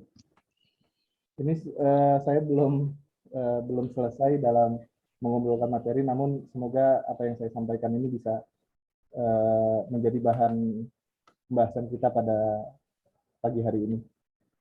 Berkaitan dengan hadis bagi bayi yang baru lahir, saya mencoba mencarinya di Maktabah Syamilah dan saya menemukannya di Sunan Al-Baihaqi, Al-Kubro, dan di kitab Al-Mustadrak ada Imam Hakim, Sunan Abu Daud, juga Sunan Tirmidzi dan Ustaz Ahmad. Banyak hadis. Nah, singkatnya ini saya juga mengikuti jurnal yang dibuat oleh Bapak Haryanto juga membahas hal yang sama. Singkatnya, Prof dan kawan-kawan, hadis mengumandangkan azan bagi bayi yang baru lahir ini, ternyata sanadnya itu semuanya berkumpul di Asim bin Ubaidillah. Nah, ini Asim bin Ubaidillah. Jadi sanad kalau kita ada dari Imam Abu Daud, Imam At-Tirmidzi, maupun Imam Hakim dan Imam Al-Baihaqi, ini akan bertemu pada Tabaqat setelah Rasulullah, ada Abu Rafi, ada Ubaidillah bin Abi Rafi, lalu Asim bin Ubaidillah. Nah, permasalahan hadis berkaitan bayi yang azan untuk bayi yang baru lahir ini, permasalahan hadis-hadis ini semua ini bermasalah di Tabaqat Asim bin Ubaidillah. Karena kesikohan riwayat Asim bin Ubaidillah ini dipermasalahkan oleh ulama-ulama. Bahkan Yahya bin Ibnu Ma'in berkata bahwasanya Asim bin Ubaidillah ini dhaif. Lalu Muhammad Ibnu Sa'ad juga mengatakan bahwasanya Asim bin Ubaidillah ini banyak meriwayatkan hadis namun tidak dijadikan hujjah. Jadi hadis-hadis yang diriwayatkan oleh Asim bin Ubaidillah ini juga banyak tapi tidak dijadikan hujjah. Abu Hatim juga mengatakan bahwasanya Asim bin Ubaidillah ini mungkarul hadis. Imam Al-Bukhari juga mengatakan Asim bin Ubaidillah ini mungkarul hadis. Bahkan Ibnu Qirash juga mengatakan dhaiful hadis, ya, Asim bin Ubaidillah. Abu Bakar Ibnu Khuzaimah juga mengatakan saya tidak berhujjah dengan hadisnya karena hafalannya buruk. Lalu Imam Ad-Durqutni juga berkata dia bukan seorang hafiz, hafalannya buruk. Lalu juga Abu Ahmad bin Abi menyatakan bahwasannya hadis yang diriwayatkan oleh As-Sauri, Ibnu Uyainah, Syu'bah dan para ulama terpercaya lainnya, ya, ini mempertanyakan. Padahal dia Asim bin Ubaidillah ini dhaif, namun hadisnya tetap dicatat. Ya, memang beberapa ulama tetap mencatat hadis dari Asim bin Ubaidillah, meskipun Asim bin Ubaidillah ini dhaif. Malik pun menyatakan bahwasannya saya heran terhadap Syu'bah, seorang yang ketat dalam menerima riwayat hadis, akan tetapi dia meriwayatkan hadis dari Asim bin Ubaidillah. Ya. Lalu juga Al-Ajli, meskipun ada ulama mengatakan Al-Ajli menilainya dengan pernyataan la ba'sa bih. Tadi sudah disampaikan oleh Profesor bahwasannya la ba'sa bih masih bisa diterima, Prof, ya. Lalu Syu'bah Ya. menyatakan, jika ditanyakan kepada Asim bin Ubaidillah tentang siapa yang membangun Masjid Basrah, tentu Asim bin Ubaidillah ini akan menjawab, telah menceritakan kepadaku fulan bahwa Nabi SAW telah membangun masjid tersebut. Ini berarti al-jarh yang dilakukan oleh para ulama berkaitan dengan Asim bin Ubaidillah. Nah, dari hadis-hadis yang saya kumpulkan berkaitan dengan azan ke telinga bayi yang baru lahir ini, ternyata memang hadisnya ini hanya untuk tobakot Asim bin Ubaidillah ini hanya satu saja. Tidak ada hadis-hadis lain ya muttabi, tidak ada hadis-hadis muttabi lainnya yang menguatkan riwayat hadis dari Asim bin Ubaidillah. Karena semuanya itu bersambung dari Sufyan Ats-Tsauri, an Asim Ubaidillah, an Ubaidillah bin Abi Rafi, an abihi, an Rasulillah, seperti itu. Nah, ini satu linear saja. Nah, makanya permasalahannya ini perawi yang dhaif ini adalah Asim bin Ubaidillah. Maka ketika pembahasan tentang riwayat ini istilahnya sudah dhaif, maka sebenarnya kita perlu membahas tentang matan, ya. Selain membahas tentang kesahihan sanad, kita juga perlu membahas tentang kesahihan matan. Namun karena sanadnya saja sudah dhaif, istilahnya hadis ini secara tidak langsung sudah dhaif, seperti itu. Ini dari apa yang saya cari ya, Prof, dan kawan-kawan berkaitan dengan hadis bayi yang baru lahir. Maka beberapa kesimpulan yang bisa disampaikan bahwasannya hadis tentang azan untuk bayi yang baru lahir ini sanadnya tidak bersambung dan oleh karenanya dapat dinyatakan tidak memenuhi kualifikasi kesahihan. Itu yang pertama. Lalu yang kedua, hadis tersebut dari sisi sanad dapat dinyatakan sebagai hadis dhaif. Nah, lalu yang ketiga juga tidak adanya syahid dan mutabi yang mendukungnya, yaitu baik berupa hadis-hadis sahih dan hasan yang bernilai makbul maupun makmul bih, ya, serta ayat-ayat Al-Qur'an itu tidak ada yang menguatkan hadis ini. Nah, lalu yang keempat juga nilai hadis-hadis tersebut ya yang saya temukan ini itu adalah dhaif, ya, secara umum itu dhaif, artinya tidak dapat dijadikan sebagai hujjah syariah. Yang kelima, pemakaian hadis tersebut sebagai dorongan untuk beramal soleh atau yang dikenal dengan fadhail amal, ya, dapat dipahami dengan istilahnya memang di sini ada beberapa pendapat berkaitan dengan kehujjahan hadis-hadis. Kalau hadis itu adalah apakah bisa dijadikan hujjah syariah atau sebagai fadhail amal. Nah, ini sebenarnya ada 3 pendapat. Yang pendapat pertama ini berkaitan dengan hadis dhaif, yaitu pendapat pertama tidak mengamalkan dan tidak berhujjah dengan hadis dhaif. Nah, ini pendapat Imam Bukhari, Imam Muslim, dan Imam Ibnu Hazm. Lalu yang kedua, hadis dhaif dapat diamalkan dan dijadikan hujjah. Ini pendapat Imam Abu Dawud dan Imam Ahmad. Nah, seperti itu. Lalu pendapat yang ketiga, hadis dhaif boleh diamalkan untuk fadhail amal saja. Nah, ini mungkin singkat saja, Prof. Mohon maaf belum sempat membahas berkaitan dengan hadis-hadis yang lain, tapi memang hadis ini dhaif dari sisi periwayat Asim bin Ubaidillah, seperti itu, dan tidak adanya syahid atau mutabi lain dari hadis-hadis yang makbul dan sahih lainnya ataupun dari Al-Quran Al-Karim. Mungkin itu saja yang bisa saya sampaikan, kurang lebihnya saya mohon maaf. Assalamualaikum warahmatullahi wabarakatuh. Ya, makasih. Mari kita diskusikan 2 makalah ya, Qadirhum dan mengazankan bayi yang baru lahir. Silakan. Boleh saya menambahkan? Assalamualaikum. Boleh, silakan. Ya, untuk Ustadz Al-Farabi sangat menarik sekali materi yang disampaikan tadi. Singkat cerita, apakah ada hubungan antara hadis Qadirhum ini dengan Idul Qadir yang diyakini oleh kaum Syiah sebagai terbesar? Ya, itu saja mungkin yang disampaikan. Ya. Yang lain, silakan yang lain. Saya mungkin, Prof. Ya, monggo. Ya, mohon izin, terima kasih atas waktunya. Assalamualaikum warahmatullahi wabarakatuh. Waalaikumsalam. Mungkin sedikit saja mungkin pertama untuk Ustadz Al-Farabi ya. Luar biasa Ustadz Al-Farabi ini ahli qiraat dan keren bacaan. Saya banyak beristifadah dari beliau. Coba mungkin ini ya terkait apa namanya ya mungkin untuk semacam ya saran ya, saya kira saran untuk penyempurnaan ini penulisan aja, karena kalau materi ya udah menguasai. Jadi misalkan alangkah baiknya kalau kan judulnya itu kan membandingkan antara Sunni Syiah ya. Tapi kalau saya lihat makalahnya, wah ini mah semuanya Sunni. Ini semua perspektif Sunni, kitab Sunni juga. Cuma ada satu dari At-Tabatabai, itu pun juga Al-Qur'an, bukan sumber-sumber hadisnya. Mungkin alangkah baiknya juga misalkan kalau ya didebatkan itu antara kitab-kitab mu'tamadah di kalangan Sunni dan juga kitab-kitab mu'tamadah Syiah. Nah, misalkan Al-Kilini ya. Al-Kilini Al-Kulaini Al-Kulaini ya. Usul Kafi. Luar. Usul Kafi. Iya. Ataupun misalkan ya langsung dengan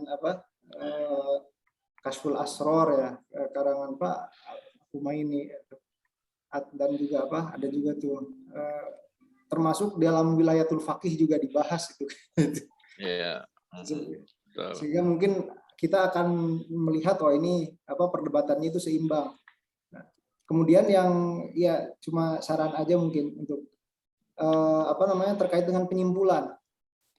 Saya kira kan tadi kalau data terkait hadis-hadis Sunni itu banyak sekali, dan karena mungkin data-data dari hadis Syiahnya itu atau versi Syiahnya itu sedikit, jadi mungkin saya melihat penyimpulannya itu belum meyakinkan, karena ternyata di kalangan Sunni juga terkait man kuntu maulahu fa'ali maulah itu beraneka ragam juga tafsirannya itu. Yang aneh itu, Prof, mohon juga saya konfirmasi.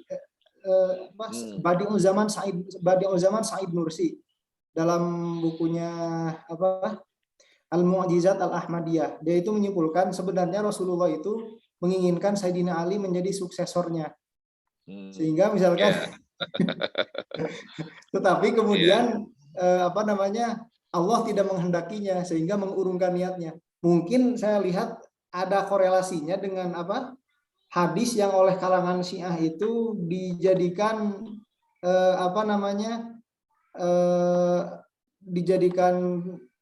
senjata untuk untuk menyerang Sunni yang dikenal dengan hadis Yaumul Khamis itu mungkin, Prof.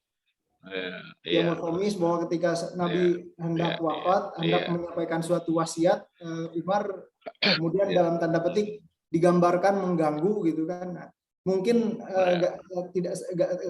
mungkin seperti itu. Nah, jadi mungkin terkait penyimpulannya itu saya kira memang masih sangat sederhana, tidak menggambarkan diskursus yang berkembang sangat sangat luas di internal Sunni itu sendiri begitu. Nah, dan juga kalau kalau kita lihat misalkan meskipun Sunni ya, Badi'ul Zaman Said Nursi itu meskipun Sunni, dia itu kalau pandangan-pandangan terkait dengan Syiah itu dia lebih condong ada beberapa titik-titik yang mereka lebih condong ke sana meskipun tidak sepenuhnya gitu. Mungkin itu saja.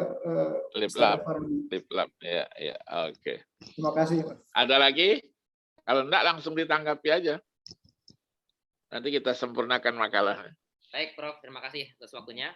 Ya, jadi masukan pertanyaan dari Ustadz Asep dan juga Ustadz Sansan, hafizahumullah ta'ala. Kita mulai dari yang pertama mengenai Idul Ghadir, yaitu menarik karena memang berkaitan dengan spirit man kuntu maulahu ya fa'aliyun maulahu.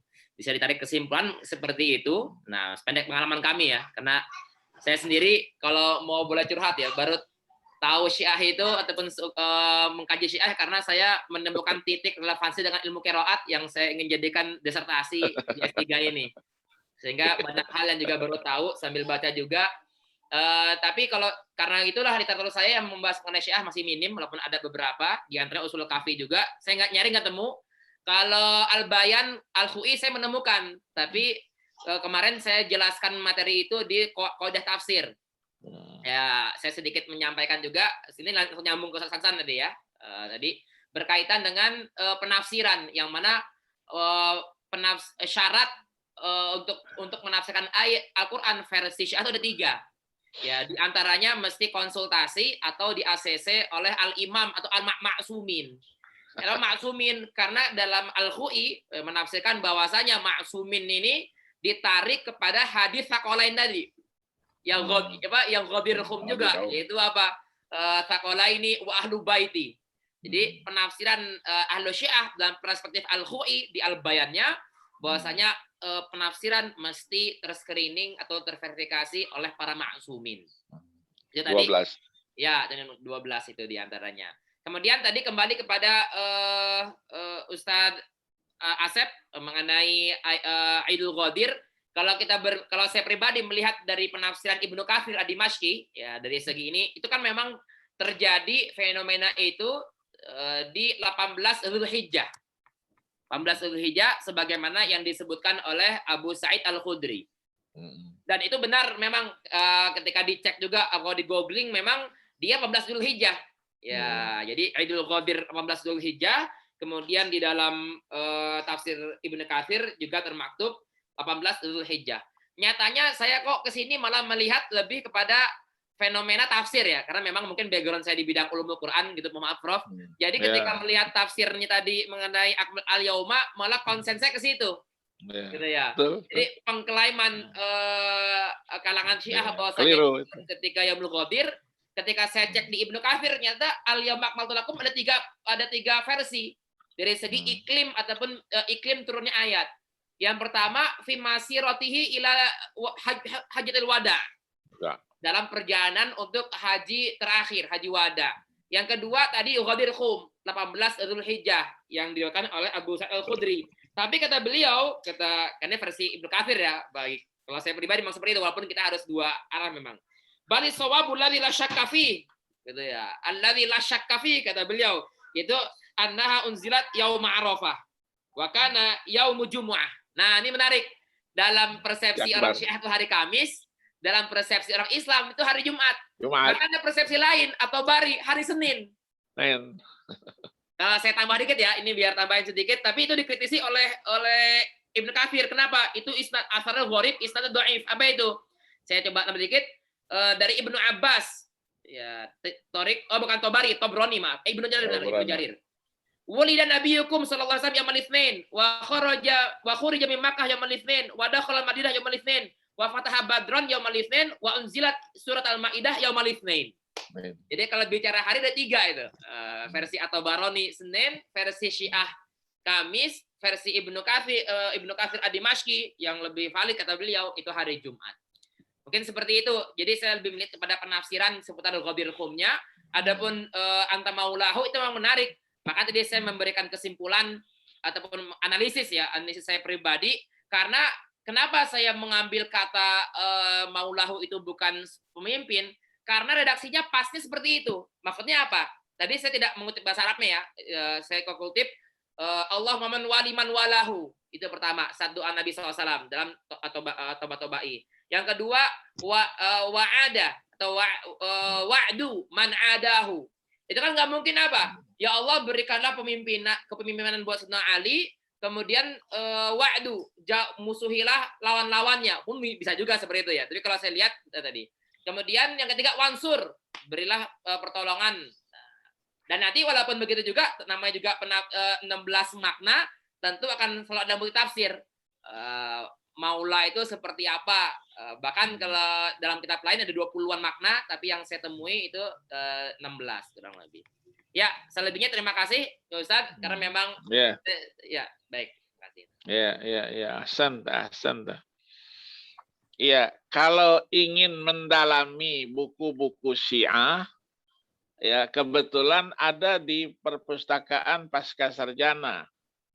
Ada 2 rak itu. 2 rak semuanya berkaitan dengan Syiah ya, dan sudah saya wakafkan di pasca sarjana dulu. Karena saya dulu setiap tahun tuh ke Iran. Untuk apa? Untuk menjadi hakim musabaqah internasional. Dari tahun 89 sampai sekarang. Dan kalau ada isu-isu tentang Al-Quran apa begitu, ya saya juga untuk percetakan Al-Quran, saya diangkat menjadi wakil ketua Tashih Al-Quran dunia. Jadi diangkat sama mereka. Jadi buku-buku itu karena begitu banyak bukunya, bukan saya khawatir di rumah nanti dibaca itu akhirnya jadi Syiah pula kan, kacau lagi kan dunianya. Jadi saya wakafkan saja di situ. Nah dulu almarhum minta supaya buku-buku saya diwakafkan, Pak Harun ya, Harun Nasution dulu. Ya karena buku dia diwakafkan semua. Saya bilang sama beliau, ya secara halus saya bilang, Pak, saya punya anak. Ya mungkin anak saya ada yang meneruskan saya gitu. Ternyata memang ada yang meneruskan saya gitu. Kalau saya wakafkan, ya saya tidak punya buku-buku lagi, buku-buku di rumah. Sementara buku saya ini ada 2 rumah. Ada rumah Ciputat dan ada di rumah Bintaro. Ya, bagaimana itu? Akhirnya saya ambil jalan tengah, saya wakafkan juga buku, tapi buku-buku Syiah semuanya. Ya, buku-buku Syiah semuanya. Jadi saya sampaikan itu, ya. Jadi buku yang ada Usulul Kafi, Kulaya ini, itu sebagian kopi-kopinya ada semua itu saya dapat. Sementara kalau buku aslinya itu adanya di Maksumah namanya. Maksumah itu kota di dekat Qum. Ya, kota di dekat Qum. Nah, di situ disimpan dia di sebuah lemari yang ditutup pintu itu dengan pintu baja. Ya, pintu baja. Mungkin lebarnya itu sekitar ada 1 meter itu. Jadi kalau ada bom sebesar apapun, buku itu tidak akan hancur. Ada di dalam itu. Ya, ada di dalam itu. Kulaya ini ya. Kulaya ini 300 ya 29 ya 329 Hijriah. Nah, kemudian tadi disebutkan suksesi ya, suksesi Sayyidina Ali. Sayyidina Ali ini itu kan istrinya Sayyidah Fatimah. Sayyidah Fatimah ini anaknya Rasul. Nah, kalau yang lain itu Rasul menjadi mantu. Abu Bakar, ya, Umar itu menjadi mantu. Ya, mantunya Rasulullah. Ya, kalau Utsman kan akhirnya kawin lagi dengan itu. Nah, ini semuanya itu Rasulullah memang mendambakan kecintaan seperti itu. Ya, kecintaan seperti itu. Tapi bukan berarti nanti kecintaan itu sebagai isyarat untuk menjadikannya sebagai khalifah. Ya, perdebatan itu ya yang digunakan oleh mayoritas ulama itu adalah ketika Abu Bakar As-Siddiq radhiyallahu an itu menggantikan Rasulullah sebagai imam sholat. Karena Rasulullah kurang sehat badannya, Rasulullah terus menunjuk Abu Bakar sebagai imam sholat. Ternyata di tengah perjalanan Rasulullah bisa sholat. Sayyidina Abu Bakar mau mundur itu dari imamnya. Ya, Rasulullah terus isyaratkan makanak, kata ya bin Abi Quhafah. Jadi diteruskan begitu selesai Sayyidina Abu Bakar terus memeluk Rasulullah. Katanya ya Rasulullah, katanya makana libni Abi Quhafah ayyakuna imaman wa anta wara'i. Jadi tidak layaklah aku ini menjadi imam, engkau di belakangku. Ya, ini sahabat ya, akhlaknya apa? Akhlaknya sahabat. Nah, ini sebagai isyarat bahwa yang akan menjadi khalifah itu adalah Abu Bakar. Ya, terjadi perdebatan di Bani Saqifah itu, terjadi perdebatan yang begitu panjang. ya begitu panjang. Nah, akhirnya dipilihlah Abu Bakar. Jadi ini, nah, menurut versi Syiah nanti, ya karena yang berhak menjadi khalifah itu Ali, ternyata Ali itu baru jadi khalifah yang keempat, dan dianggaplah Abu Bakar, Umar, Utsman oleh kelompok Syiah ini sebagai apa? Sebagai pengkhianat. Dan bahkan yang kelompok kerasnya itu, ya, Ibadiyah itu, ya, Ibadiyah Rafidhah yang keras-keras itu membuat syahadat sendiri. Tambahan syahadatnya. Dulu pernah viral dulu ya, akhirnya dibuang itu. Jadi syahadatnya. Jadi kalau orang mau masuk Syiah itu dibaiat. Baiatnya itu yang pertama apa? Asyhadu anna Abu Bakrin Siddiq wa Umar bin Al-Khattab wa Utsman bin Affan min ahli nar. Min ahli nar, bukan kecil-kecil ya.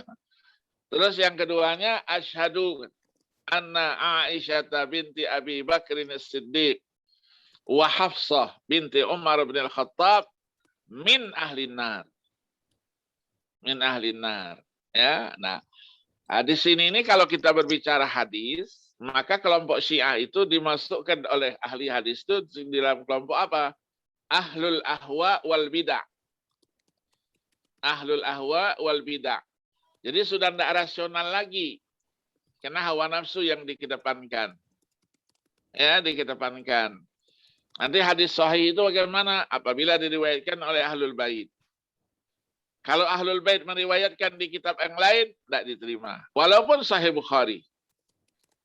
Ya, mereka kalau sholat kan irsal. Tidak diletakkan di sini. Nah, itu hadisnya, padahal hadisnya itu hadis sahih riwayat Imam Bukhari dari Sayyidina Ali bin Abi Thalib radhiyallahu anhu. Rasul bersabda, salasun min sunanil mursalin. 3 perkara menjadi sunnahnya para rasul. Apa itu?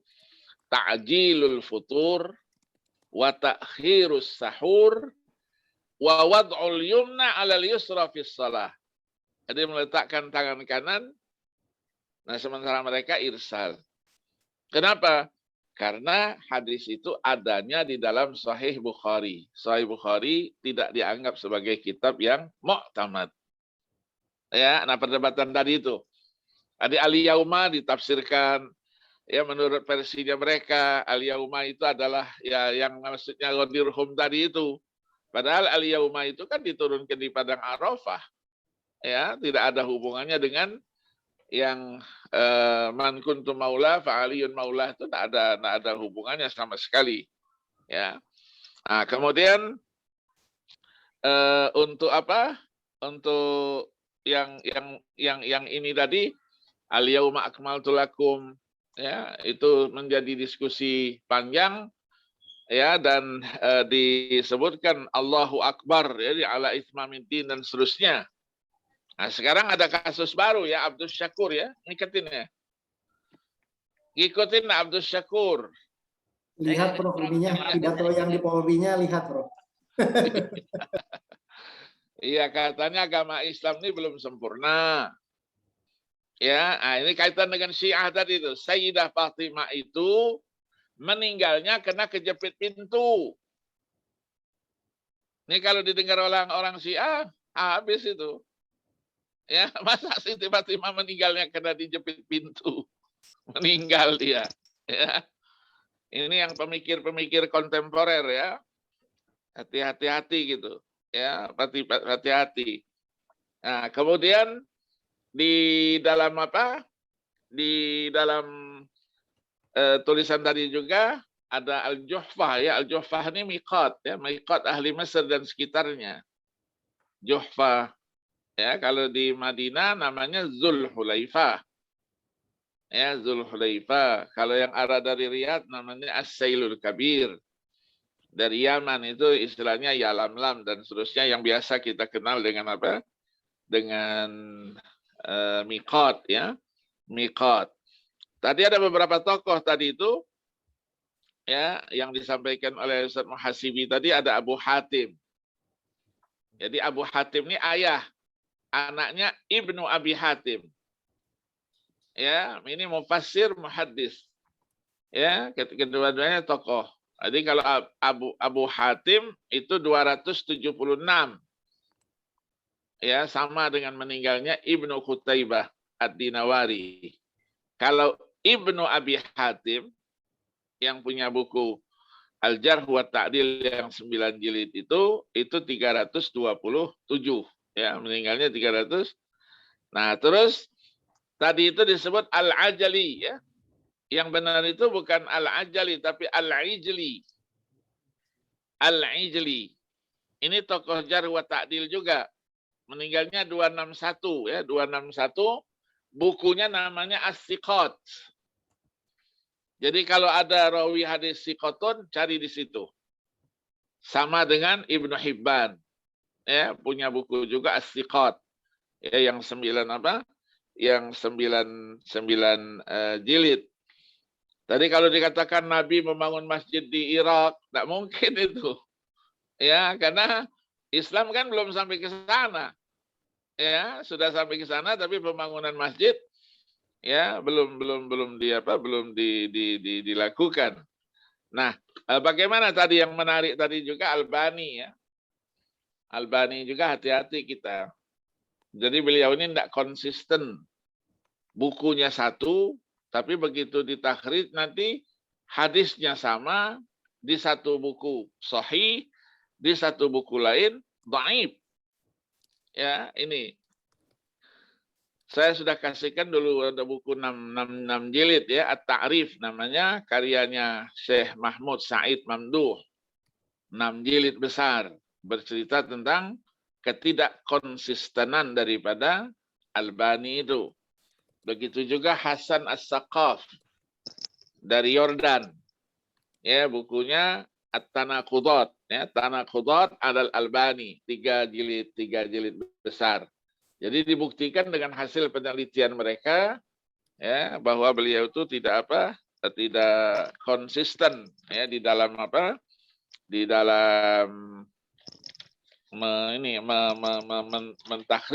mentahrid sebuah hadis. Ya, tadi itu. Nah, kalau ingin membaca hasil penelitian takhrij hadis Kitabullah wa ahli baiti atau Kitabullah wa itrati. Itu ada disertasi itu di mana di Pascasarjana. Ditulis oleh mahasiswa saya sudah guru besar sekarang di IAIN Gunung Jati ya. Gunung Jati Bandung. Bandung. Bagus, tulisannya bagus dan menyeluruh ya, menyeluruh. Jadi tentang takhrij hadis Kitabullah wa ahli baiti dan Kitabullah wa itrati. Wa itrati. Jadi dua redaksi itu. Dua redaksi itu. Nah, ketika berbicara ahli baiti juga tadi yang disebutkan oleh Ustadz Farabi tadi itu yang Sayyidah Aisyah, Sayyidah Hafsah, tidak masuk dia di dalam keluarganya Rasulullah. Menurut versi mereka. Sementara keluarga itu kan Rasulullah, istri-istrinya. Kenapa? Sayyidah Aisyah dikarenakan pernah memerangi Ali, katanya perang Jamal. Hafsah itulah yang mendapatkan amanah ketika Umar menjadi khalifah, menitipkan hasil kodifikasi Al-Quran itu kepada putrinya. Nah, terus putrinya lah yang merubah semuanya itu. Nah, dalam ilmu Al-Quran, perdebatan ya. Farabi tahu ayat Al-Quran itu pada mulanya 17.000. Tapi dikorupsi oleh 3 orang ini. Ya, yang menjadi koruptor terbesarnya katanya Hafsah, karena naskah itu ada di rumah dia, maka tidak dianggap dia sebagai ahlul bait. Ya, nah ini dalam dunia ilmu pengetahuan juga enggak boleh ya, tidak ada datanya. Kemudian At-Tusi juga di dalam karya-karyanya mengatakan ini tidak benar. Ya, ini tidak benar. Jadi ayat Quran 17.000 kemudian menjadi 6.000 sekian, berarti 11.000-nya hilang. Siapa yang korupsinya? Ya, itu jadi apa? Jadi perdebatan. Ya, jadi kalau kita simpulkan, Syiah ini menarik untuk kita apa? Untuk kita kaji, ya. Tapi jangan sampai kita juga jadi Syiah nanti. Menarik dia. Ya, jangan kita musuhi. Ya, orang-orang ini banyak memusuhi orang-orang Syiah. Jangan, kita rangkul saja, kita ajak diskusi mereka. Ajak diskusi secara keilmuan.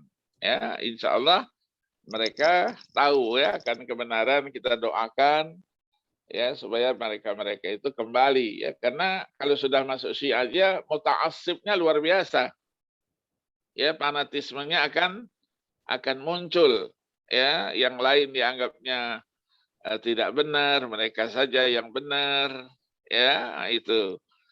Nah begitu juga yang sekarang ini ya, jadi kita harus hadapi ya kelompok-kelompok liberal ini yang cara berpikirnya sudah keterlaluan ya.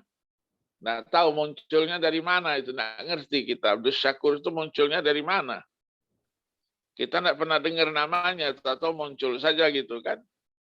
Iya, kalau munculnya dari apa dunia luar mungkin bisa kita ini kan. Kalau dunia dari dalam kan nggak pernah kita.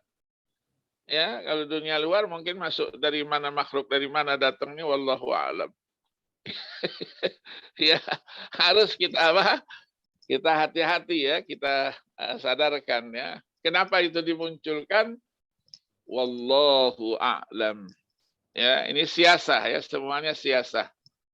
Ya, politik ya. Jadi politik adu domba ini terus berjalan terus. Kita harus apa? Kita harus hati-hati. Belum selesai satu, ada lagi. Belum selesai satu, ada lagi. Ya, yang mengganggu kita ya. Jadi kita harus hati-hati, jangan sampai emosional. Ya, akhirnya kita terjebak di dalam pertikaian seperti itu dan dibawa dari ke ranah politik. Ya, jadi panjang lagi ceritanya. Cukup saya kira? Cukup ya? Baik, Prof. Terima kasih. Iya, cukup. Nanti kita apa yang belum sempurna tadi disempurnakan ya. Insya Allah kita berjumpa kembali pada minggu yang akan datang. Tetap dalam keadaan sehat walafiat. Ya. Amin. Ya Rabbal Alamin. Masykur ya, masykur. Farabi ya. Tadi itu semuanya ya. Hasibi, kemudian Pak siapa? Hadi ya, semuanya terima kasih. Nanti disempurnakan ya, nanti kita kumpulkan nanti untuk pada masa-masa akhir dari perkuliahan. Ya, dirapikan, karena nilainya 50 itu. Ya, Prof. Ya, makalah itu 50 ya. Nanti ujian tulisnya 50.